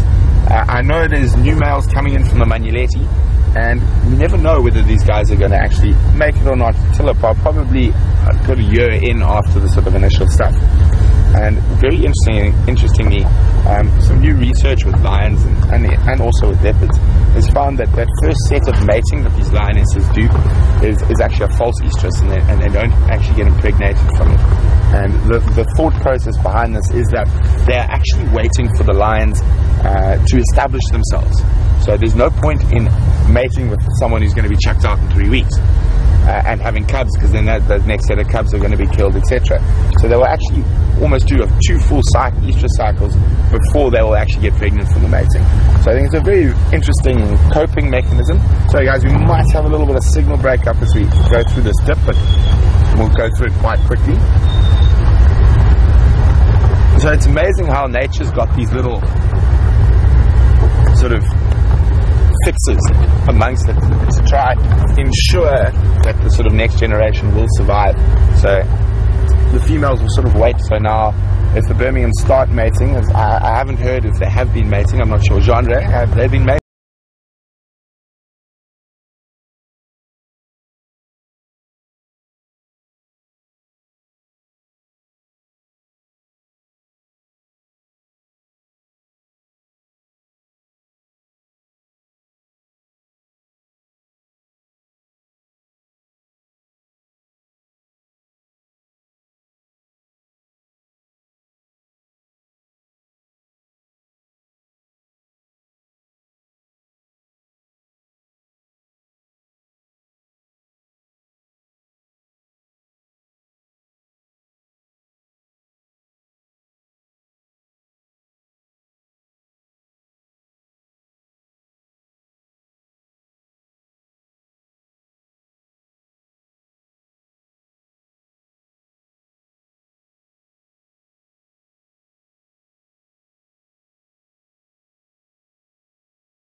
or south of that Hippo Pools junction.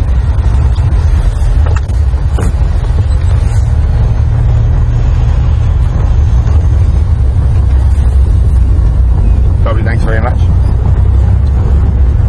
Okay, so Scott says those tracks came into this block here about 200 meters, so probably they're heading west.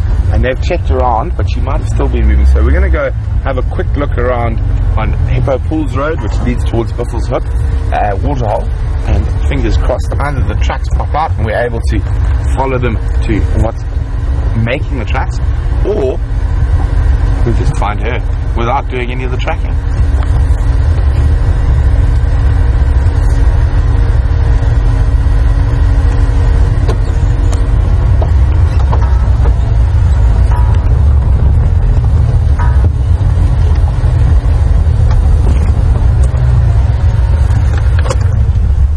So while we continue to try to track this mystery female leopard, we're going to cross across to Jamie, who's with something a little bit similar to what we're looking for, but I'm not going to tell you who.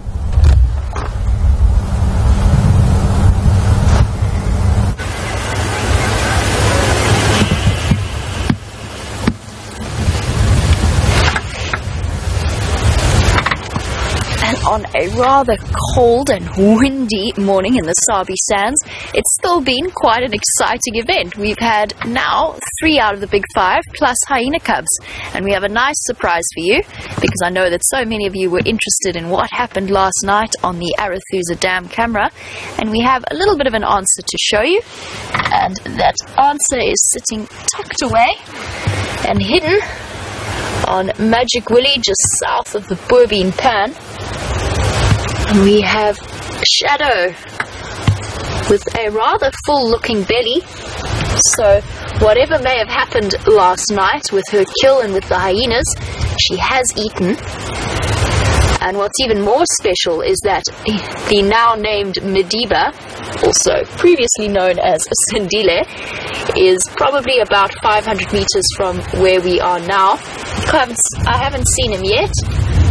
He is somewhere just to the south of us, so somewhere tucked away in this drainage line, and we'll be going to find him in just a moment. But first, some special time with Shadow, who's decided to go flat. But I promise you it is Shadow. She did stick her head up as we came in.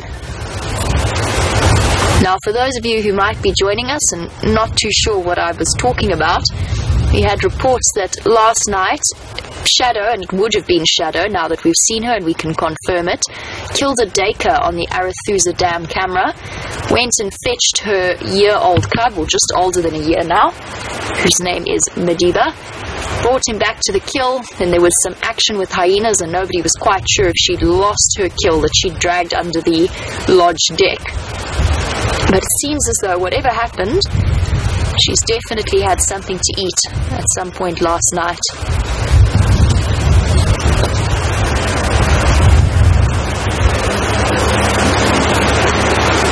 Now we're seeing more and more independence being shown by little Madiba.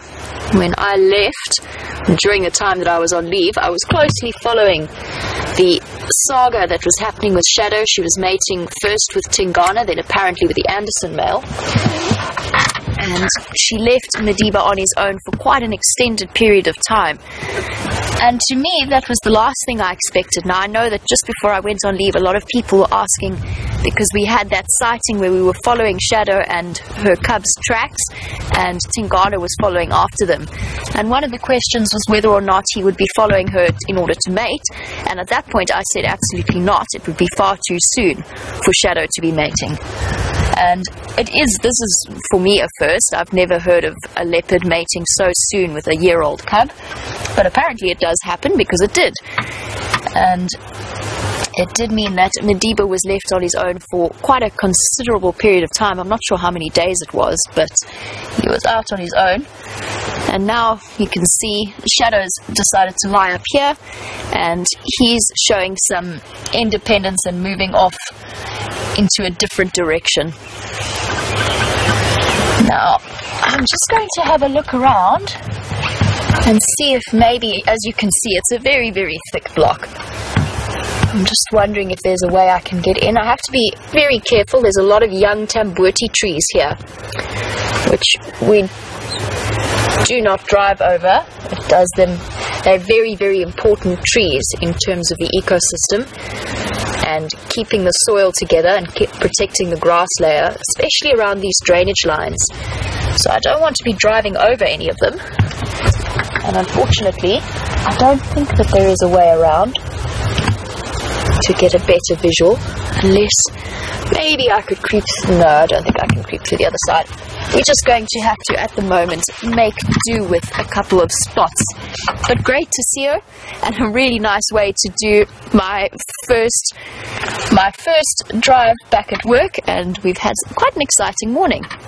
Now, Madiba, or previously known as Sindile, and I'm still trying to wrap my brain around the name change. I think it's a brilliant name. Just have to get out of the habit of saying Sindile. He is, now I just have to think about the Arathusa geography for a moment. He is on Safari Donga South. So he is roughly in sort of that direction, probably about 500 meters or so. And we'll be heading off that way in a moment. He's somewhere tucked away in this drainage line. And we have the Arathusa guides to thank for finding him, and Mornay in particular. They located them a little bit earlier just as I came in. And I saw their tracks. They've actually done a lot of movement.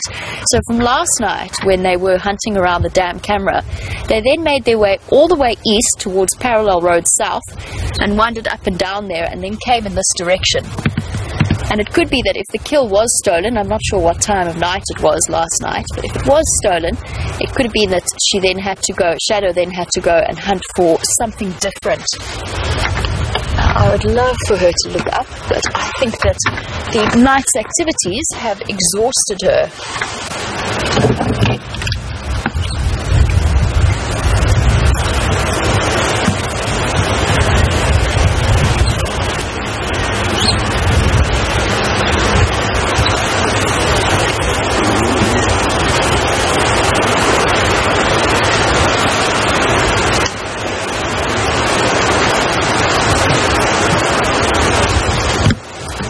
And it is largely thanks to our many loyal viewers that we get to hear about these updates. Now, I was not awake at 1:50 last night, but for those of you who were in different time zones, Karen and Curious One, you were telling us all about what happened and the fact that the hyenas moved in, and then there was some conflict between the hippo and the hyena as well. So it sounds like a very action-packed night. It's now probably, I'm not sure what the time is, but probably around 8:30 in the morning, so, or 8:15. So it's been about 7 or 8 hours since, so plenty of time for Shadow to have gone and killed something and then moved on and tried to kill something else if it was killed by or stolen by the hyenas.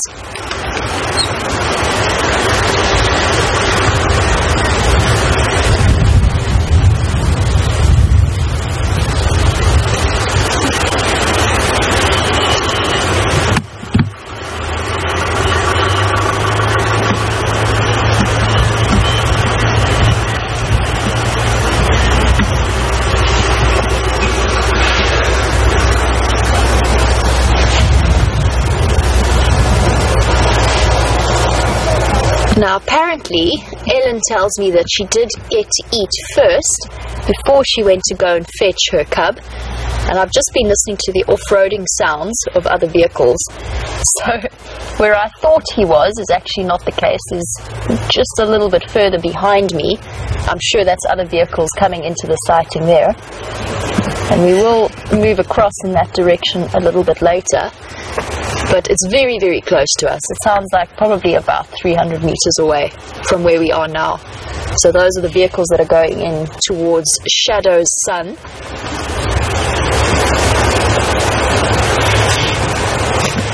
But at least we know that she did get to eat something. It's always a bit harder to tell when a cat is lying down exactly how full they are, but that belly looks pretty round to me. And one of the most amazing things about having worked in this area now and having done this job for a couple of weeks, I did have that incredible sighting of Karula where she ate the entire steenbok in less than 20, well, maybe less than half an hour. and all that was left was the jawbone, and that was a couple of weeks ago. But it was a really interesting lesson for me as to exactly how fast a hungry leopard can consume a kill if they need to, and how little of it they will actually leave behind. It was just tufts of hair that she plucked and one jawbone. So it could be that when Shadow started feeding, she had plenty of time to munch her way through.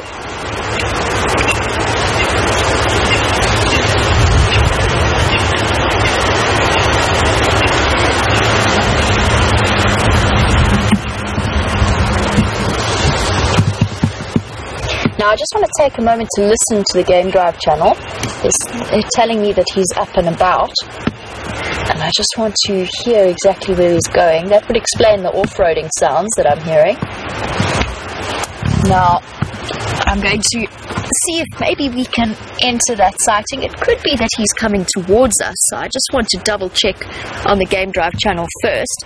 But let's find out what's happening, and then let's go and see what Madiba has been up to, and if he is on his way here. Let's see. Great. Get a hold of the Game Drive channel, find out what he's doing. Mornay for Jamie.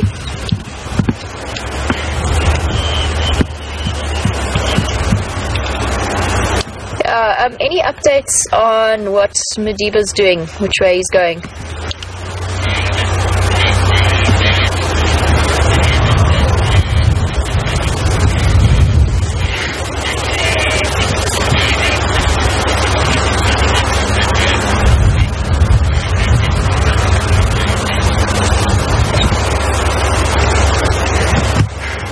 Okay, copy, perfect, thank you. I'll be making my way there.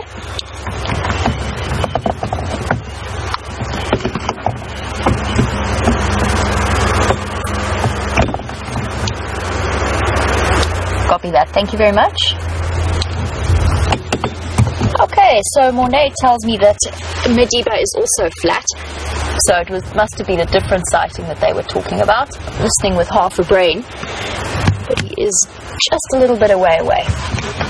So, since Shadow is fairly flat, and I'm sure you're curious to see how Madiba's looking and if he is as full as his mother is, let's leave her for now. I don't think she's going anywhere anytime soon, and go and see if we can find that little cub, who happens to be probably one of my favorite leopards. He was the first one I tracked on foot while I was here, and I've got a little bit of a soft spot for him. I think he's a character.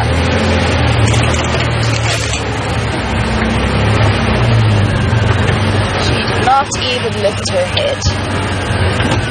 Now there's nobody at the moment with Madiba. They've all left the sighting, and so you get to join me as we go looking for him to find out exactly where he's tucked away.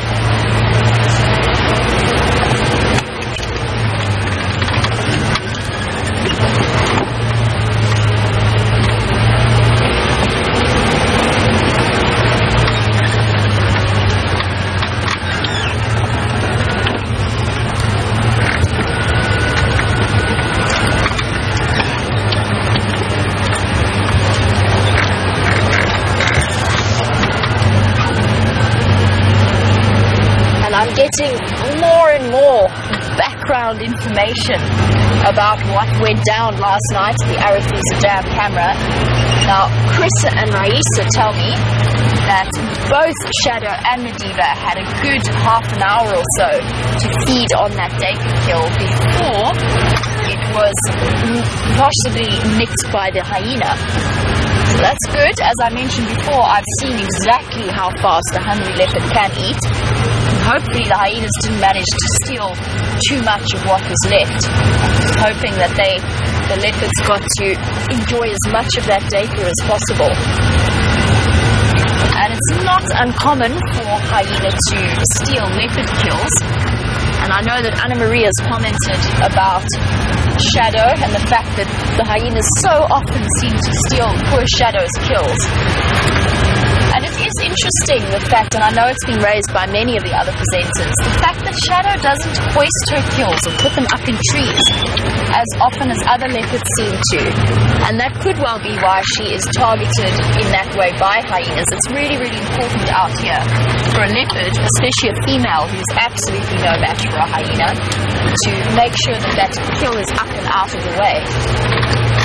Why it is that Shadow doesn't do that, or doesn't seem to do that as often, I know she has done in the past, I really, really am not too sure. I don't know why it is that she seems to be so bad at doing that.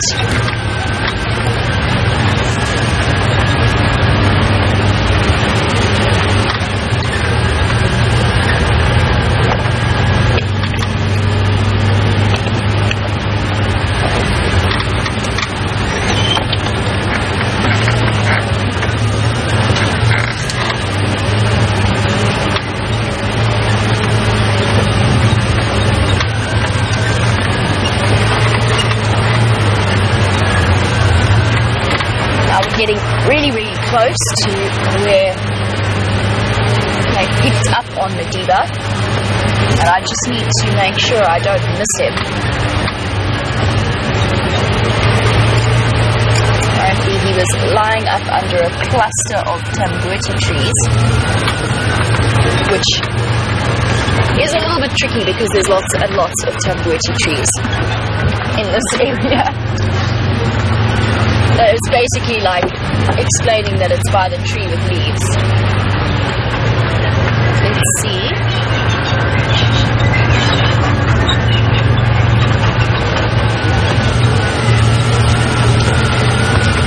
Apparently it was just by the pump house, which we've just passed.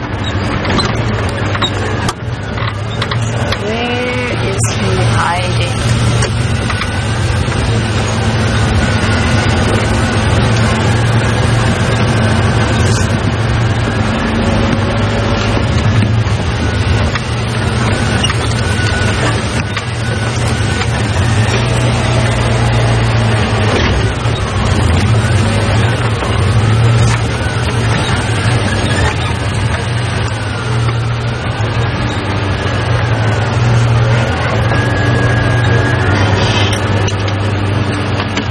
Off here because there were vehicle tracks coming off the road.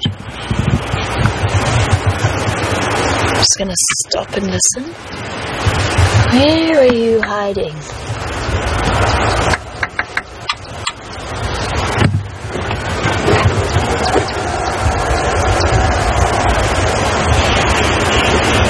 Okay, game of hide and seek with little Madiba. Oh, there he is. I found him. He's there. He's just underneath the albizia, just down there to the right. You can see him, Vian. See white? Could that be him? Yeah, that big tree, the big dead one, just to the right of that on the ground. Yeah, it's to the right there. There he is. Okay, let's try and get a little bit of a better visual, but he is there. Very, very close to his mother. Now, I know that the fact that his mother disappeared off for so long to go and mate with the other males in the area must have been quite an interesting experience for little Madiba. It's a little bit too soon for him to have been independent. And I know that Lisa G was wondering if maybe it's encouraged a little bit of advanced growth and a bit more independence. So yes, Lisa, I think the fact that Shadow had left him for so long, he is old enough to hunt for himself, and I know that he never looked too hungry while he was on his own. It was definitely very early, and it would have been a chance for him to really develop his independence and his personality. Now, where is going to be the best view? He's tucked away there. We try and shift into low range. I don't want to push Jigger too far into the sand, just because I know that our diff lock at the moment is sort of a little bit shaky. But let's shift forward ever so slightly and try and get a good view. And as I mentioned before, I can't drive over too many tambuertes.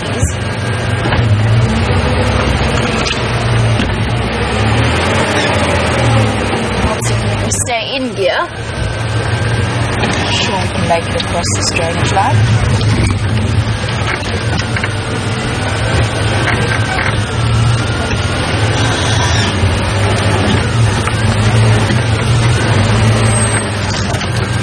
There's not going to be any clear view of this little leopard that I can see. He is very tucked away. This is an awkward angle for Liam, I know. You can see his hiding place.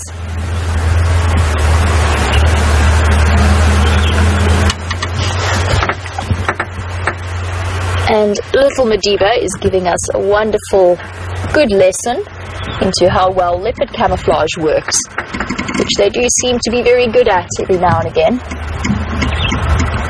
Just wondering what the view would be like from the other side.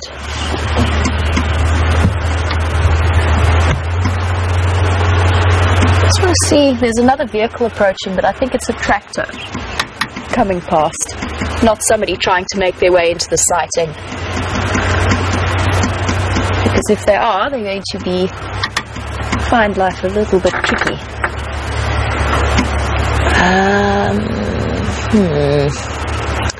That side's too thick.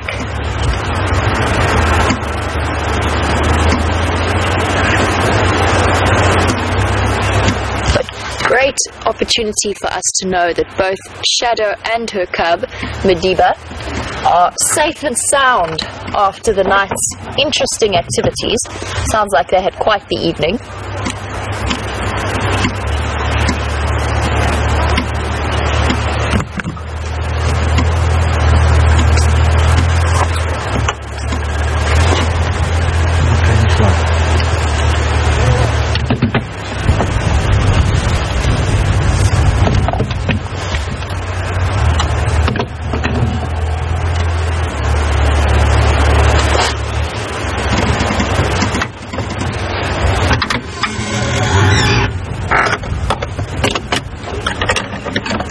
Now, we're going to be brave about this.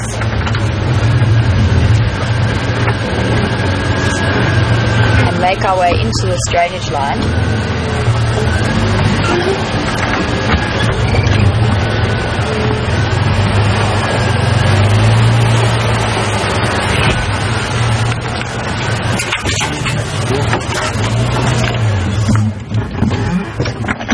Going to push too much further in due to our somewhat shaky diff lock.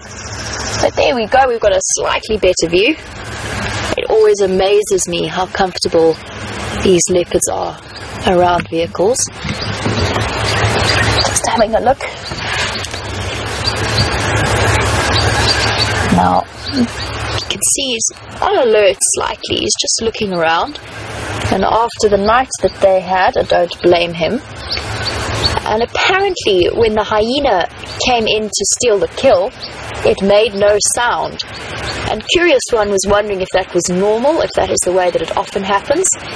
And it's difficult to know in terms of that situation. I would say yes, it is probably normal, especially when one solitary hyena is coming in to steal a small, or if there's very little meat left, then it could well come in stealthily. Probably doesn't want to share with other hyenas or alert other hyenas of the clan to that fact that it had a kill, or had stolen a kill. It could well be it was just going slightly into stealth mode. If it had been a bigger kill that they had stolen from a leopard, or they had killed themselves, that's when you start to get the real giggly noises of the hyenas and the contact call between clan members. That's why they're known as the laughing hyena.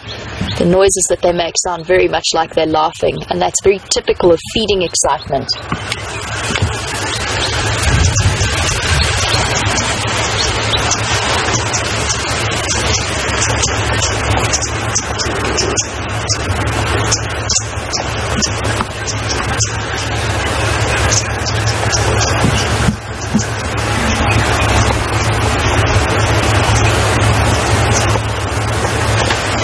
least we do have something of a view of what is probably, or who is probably, my favorite leopard. I think that's a decision I've made. I think he's going to be my favorite of the ones that I've seen so far, obviously. It's so exciting to think that I've got so many other individuals to get to see and get to meet. I think my soft spot for him largely stems from the fact that he was the first leopard I tracked on foot here, and actually probably the leopard that I've seen the most while I've been working for Wild Earth.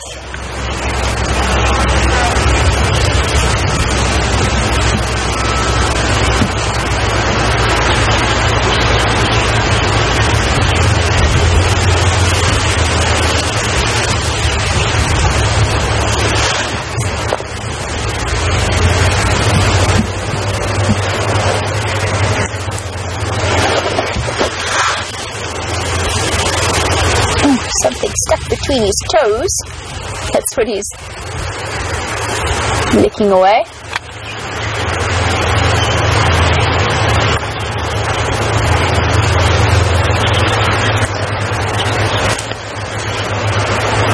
Now, he's sitting fairly far away from where his mom is, and he's showing more and more independence, and that will continue to increase over the next few months. And we mentioned about Lisa's question as to whether or not he will have grown up a little bit faster or matured a little bit faster because of this.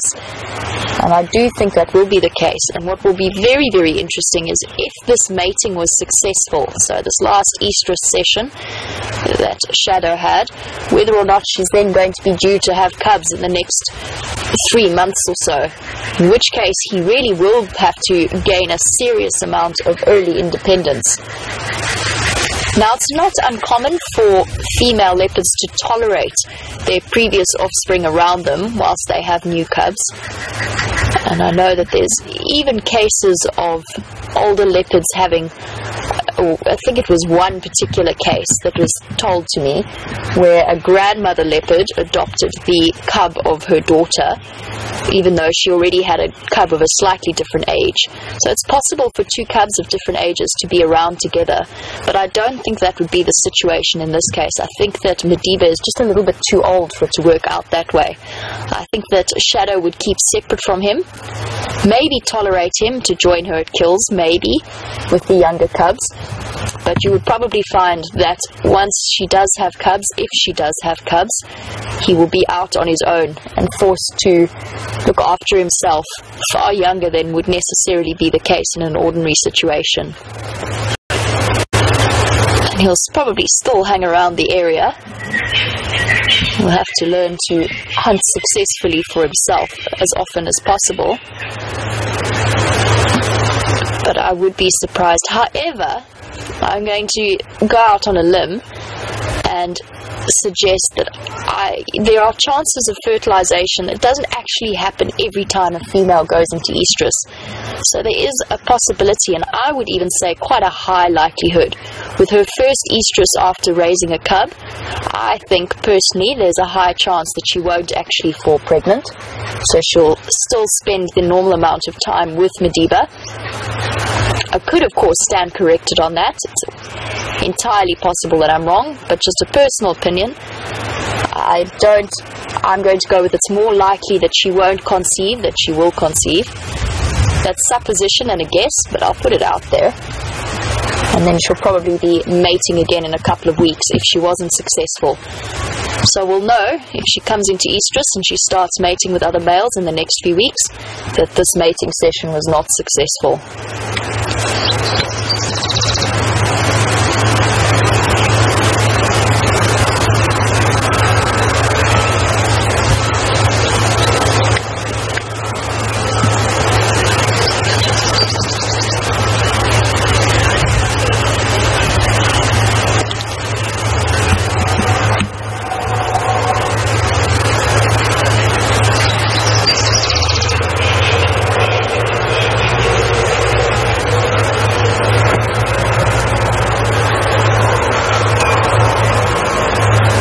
And as I mentioned before, if she does have is a successful mating and she does have cubs in the next 3 months, I don't think that he's going to go too far away from her. He's going to try and stay as close as possible and try and follow his mother to the kills.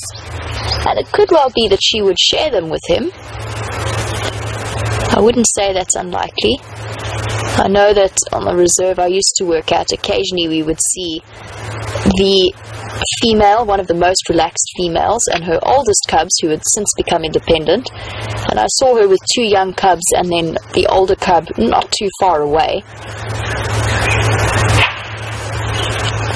So it would be highly likely that he would stick around. And the females do tend to be much more tolerant of their male offspring as opposed to their female offspring. So he has got that in his favor. He will be able to stick around. Possibly she might be a little bit more tolerant of his presence.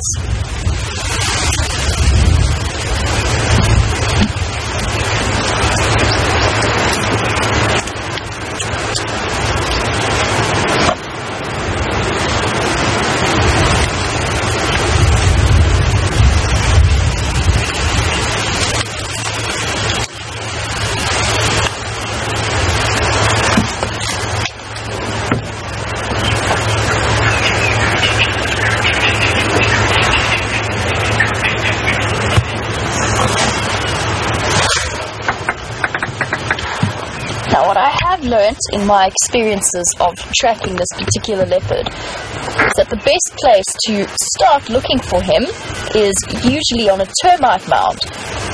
And I know that Lisa, good morning, welcome to the Sunrise Safari. I hope that you are enjoying it as much as I'm enjoying my first drive back. Now I know that Lisa's mentioned that he's very often either out in the open or most often up on a termite mound, and that's definitely where I always start when I go looking for him.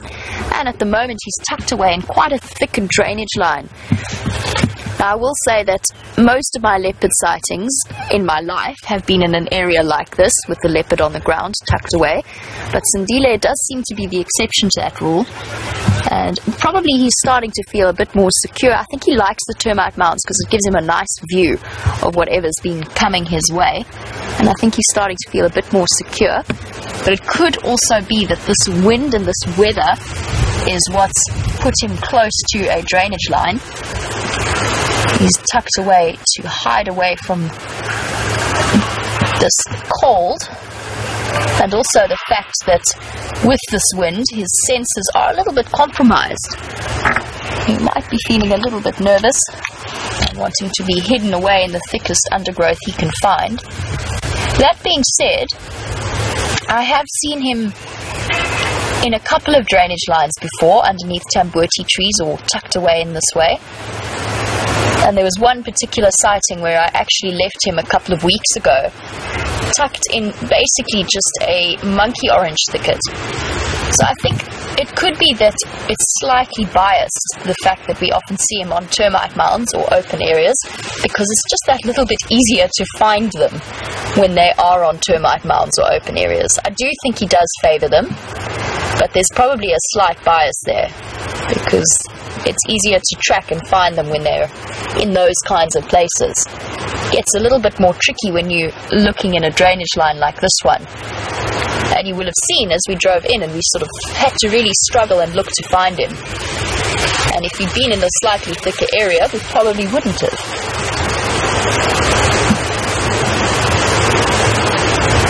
But a very interesting point and a good observation.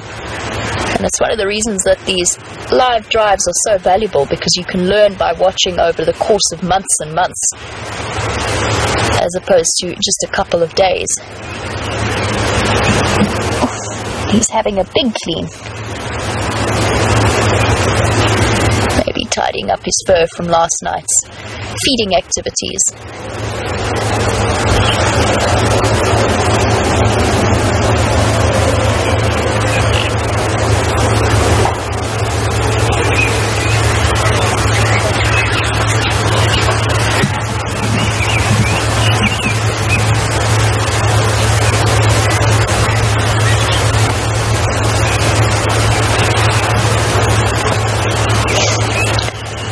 really is a very good looking leopard.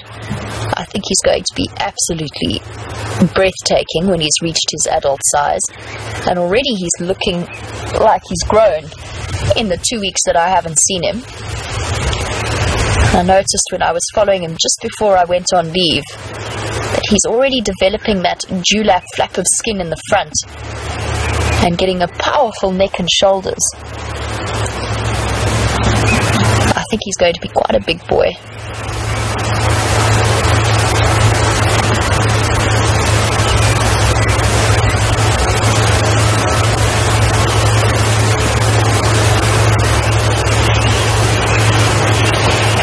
As we're watching him grooming himself and just using his teeth to just nibble actually slightly at his skin, and although we don't see it as clearly as we do on things like buffalo, he could well have ticks in that fur that he's just aiming to pull out and dislodge, because they will itch like crazy.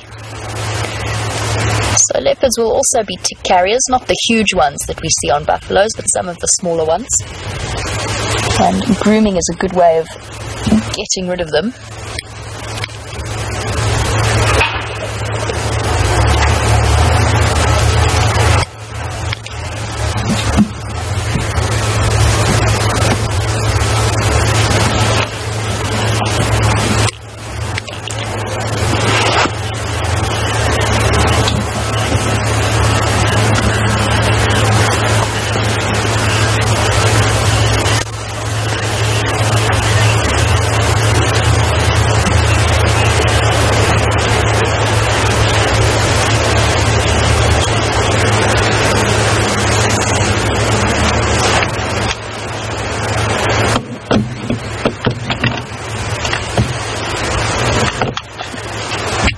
Spending its special time with little Madiba, or not so little Madiba anymore. He's getting to be quite a lot bigger. I know that everybody's a little bit concerned about what the future holds for him, especially if he does have to gain independence a little bit longer. Now, apparently, Karula has been a little bit more tolerant of her, or very tolerant of all of her male sons. Now, Shadow is Karula's daughter, so hopefully that is what she's going to do, or that kind of behavior she's going to show Madiba over the next few months. She'll hopefully take after her mother and give him a little bit of a head start in life, even if she does have a new set of cubs. Anyway, we still have quite a flat cat, and I know that Brent has headed back towards the Nkuhumas pride, which is great to have on our property. And for now, we're going to go back across and see what they've been up to, and we'll be back again just a little bit later.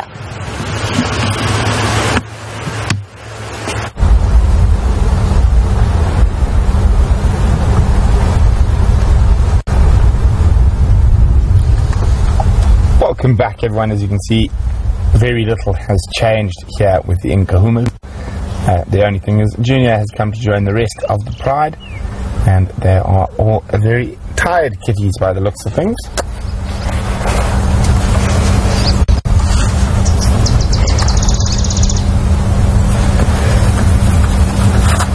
So we did manage to find some of an update about those female tracks, that leopard tracks we're looking at. They do look like it was possibly Karula, but unfortunately they went into a very thick drainage section, and we weren't able to follow any further. But also I got some more very interesting updates from the other guides while we were away, to do with lions. And since we're sitting with lions, I think it's quite appropriate we chat about them for a little bit. So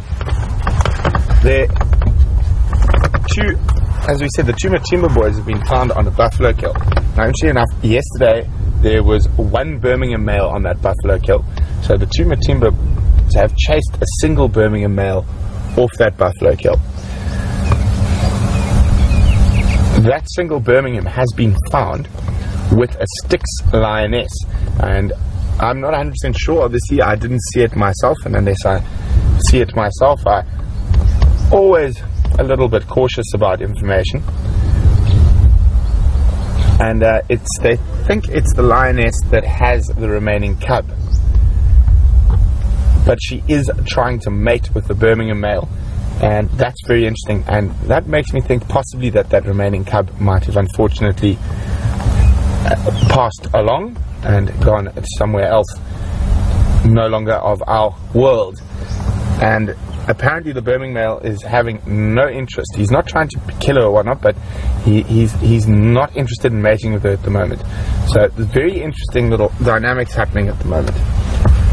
So very interesting. So we know that that lioness is an adult lioness with him, that they think is the Styx lioness who's had the cub. So it is not the missing sub-adult from the Nkuhumas.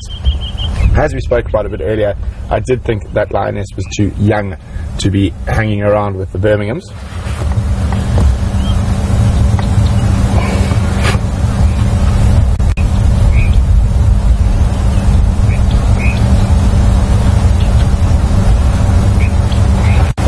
Very comfy lions. It's quite a good spot for them to rest up. There is a possibility of animals as it warms up heading down towards the waterhole.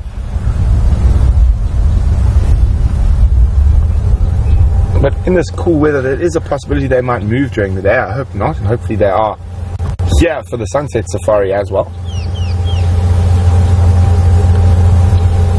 But what a great first day back for Jamie and myself. We've had the Nkuhumas right off the bat, and then Jamie has had Shadow, Sindile, hyenas playing around the hyena den, and well, some elephants. So I think Jamie's definitely won the battle of the drives there. We've had some sleepy kitties and some inyala, but it's been great to be back, and what a nice day to come back to with so much happening and so many animals around, and also fascinating to listen to what's happening with all the lions around us. So really interesting time to be here.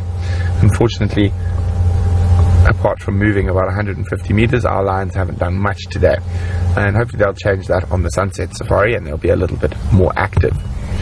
But it is going to be, as I've been saying, really interesting to see what's going to be happening with all the lions at the moment, and of course to keep up in touch with the leopards. Be really nice. I heard Mvula is not too far south of us, and I don't think I've seen Mvula in an age, but he is on a Dyker kill on about 3 kilometers south of our sort of eastern and southern boundary junction. So he seems to be doing well. I haven't heard any updates about quarantine or Nkuhumas, but I'm still hoping in the next little while I'll hopefully get to see the Anderson male. Oh no, just I thought it was just a stretch. I just heard the grass moving.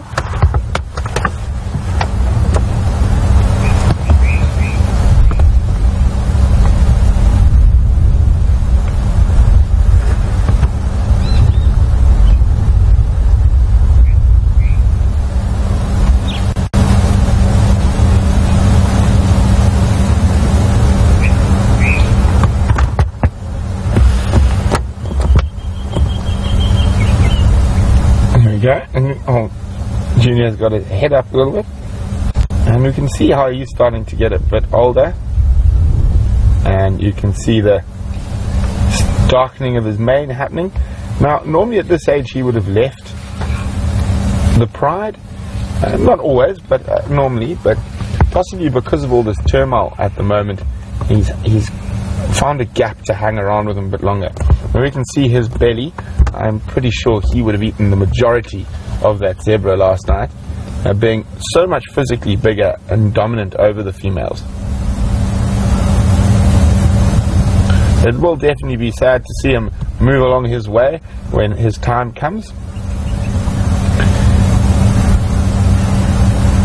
and hopefully he will find some other nomadic young males and form a successful coalition. So often male lion coalitions are thought to be brothers, and in recent years this has been disproved time and time again, that quite often the majority of them are unrelated males.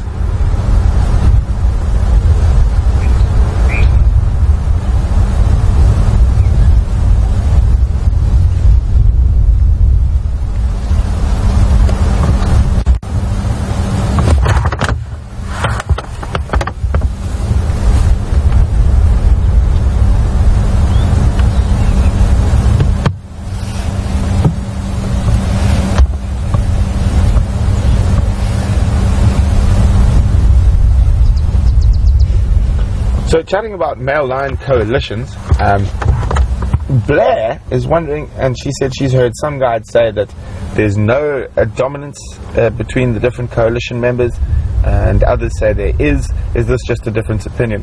Well, Blair, if I had to throw my opinion in there, and the opinion of most lion scientists, is that there is a definite hierarchy amongst male lion coalitions, and it is changeable. So certain lions might be dominant at the beginning and not at the end, but there's definitely a hierarchy amongst male lions, and it is, if you spend a lot of time with them, it is quite easy to work out who is dominant and who is not.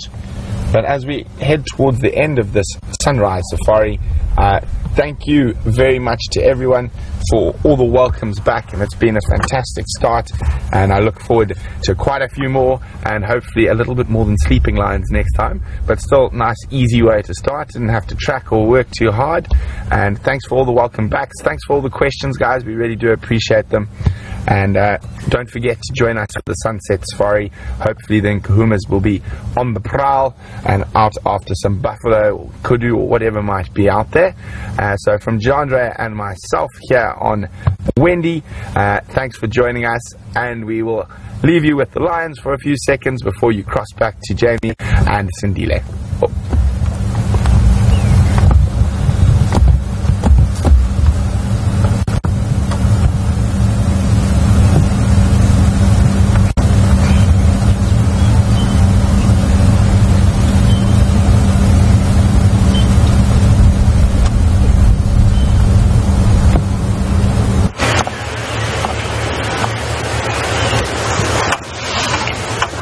Welcome back, and thank you for joining me on my first Safari Live drive back in business. And what a fun drive it has been, and I cannot think of a better pair of leopards to come and spend some time with than Shadow and little Madiba. Definitely great to be able to follow up on them after the dramas of last night and what was happening around the Arathusa Dam camera. Now, over the next few months, it's going to be very interesting to see how this particular situation plays out with little Madiba in terms of his development and his personal growth, and whether or not he actually has to gain a little bit of independence far sooner than any of us had expected him to have to. And I know that I personally, while I was on leave, was desperately following the story of how long Shadow had left poor old Madiba on his own while she was off on her various relations with the different males of the area, and I'm very, very relieved to see them back together again. So definitely be following up with these guys this afternoon on the Sunset Safari. And as always, a big thank you to VM for his great camera work, even in a tricky, rather thick situation. And for now, I'm going to say a big goodbye and thank you to you all, and of course a big thank you to Nikki and Tara in FC and Eugene for his technical genius, and I will see you tomorrow this afternoon for the Sunset Safari. Cheers for now.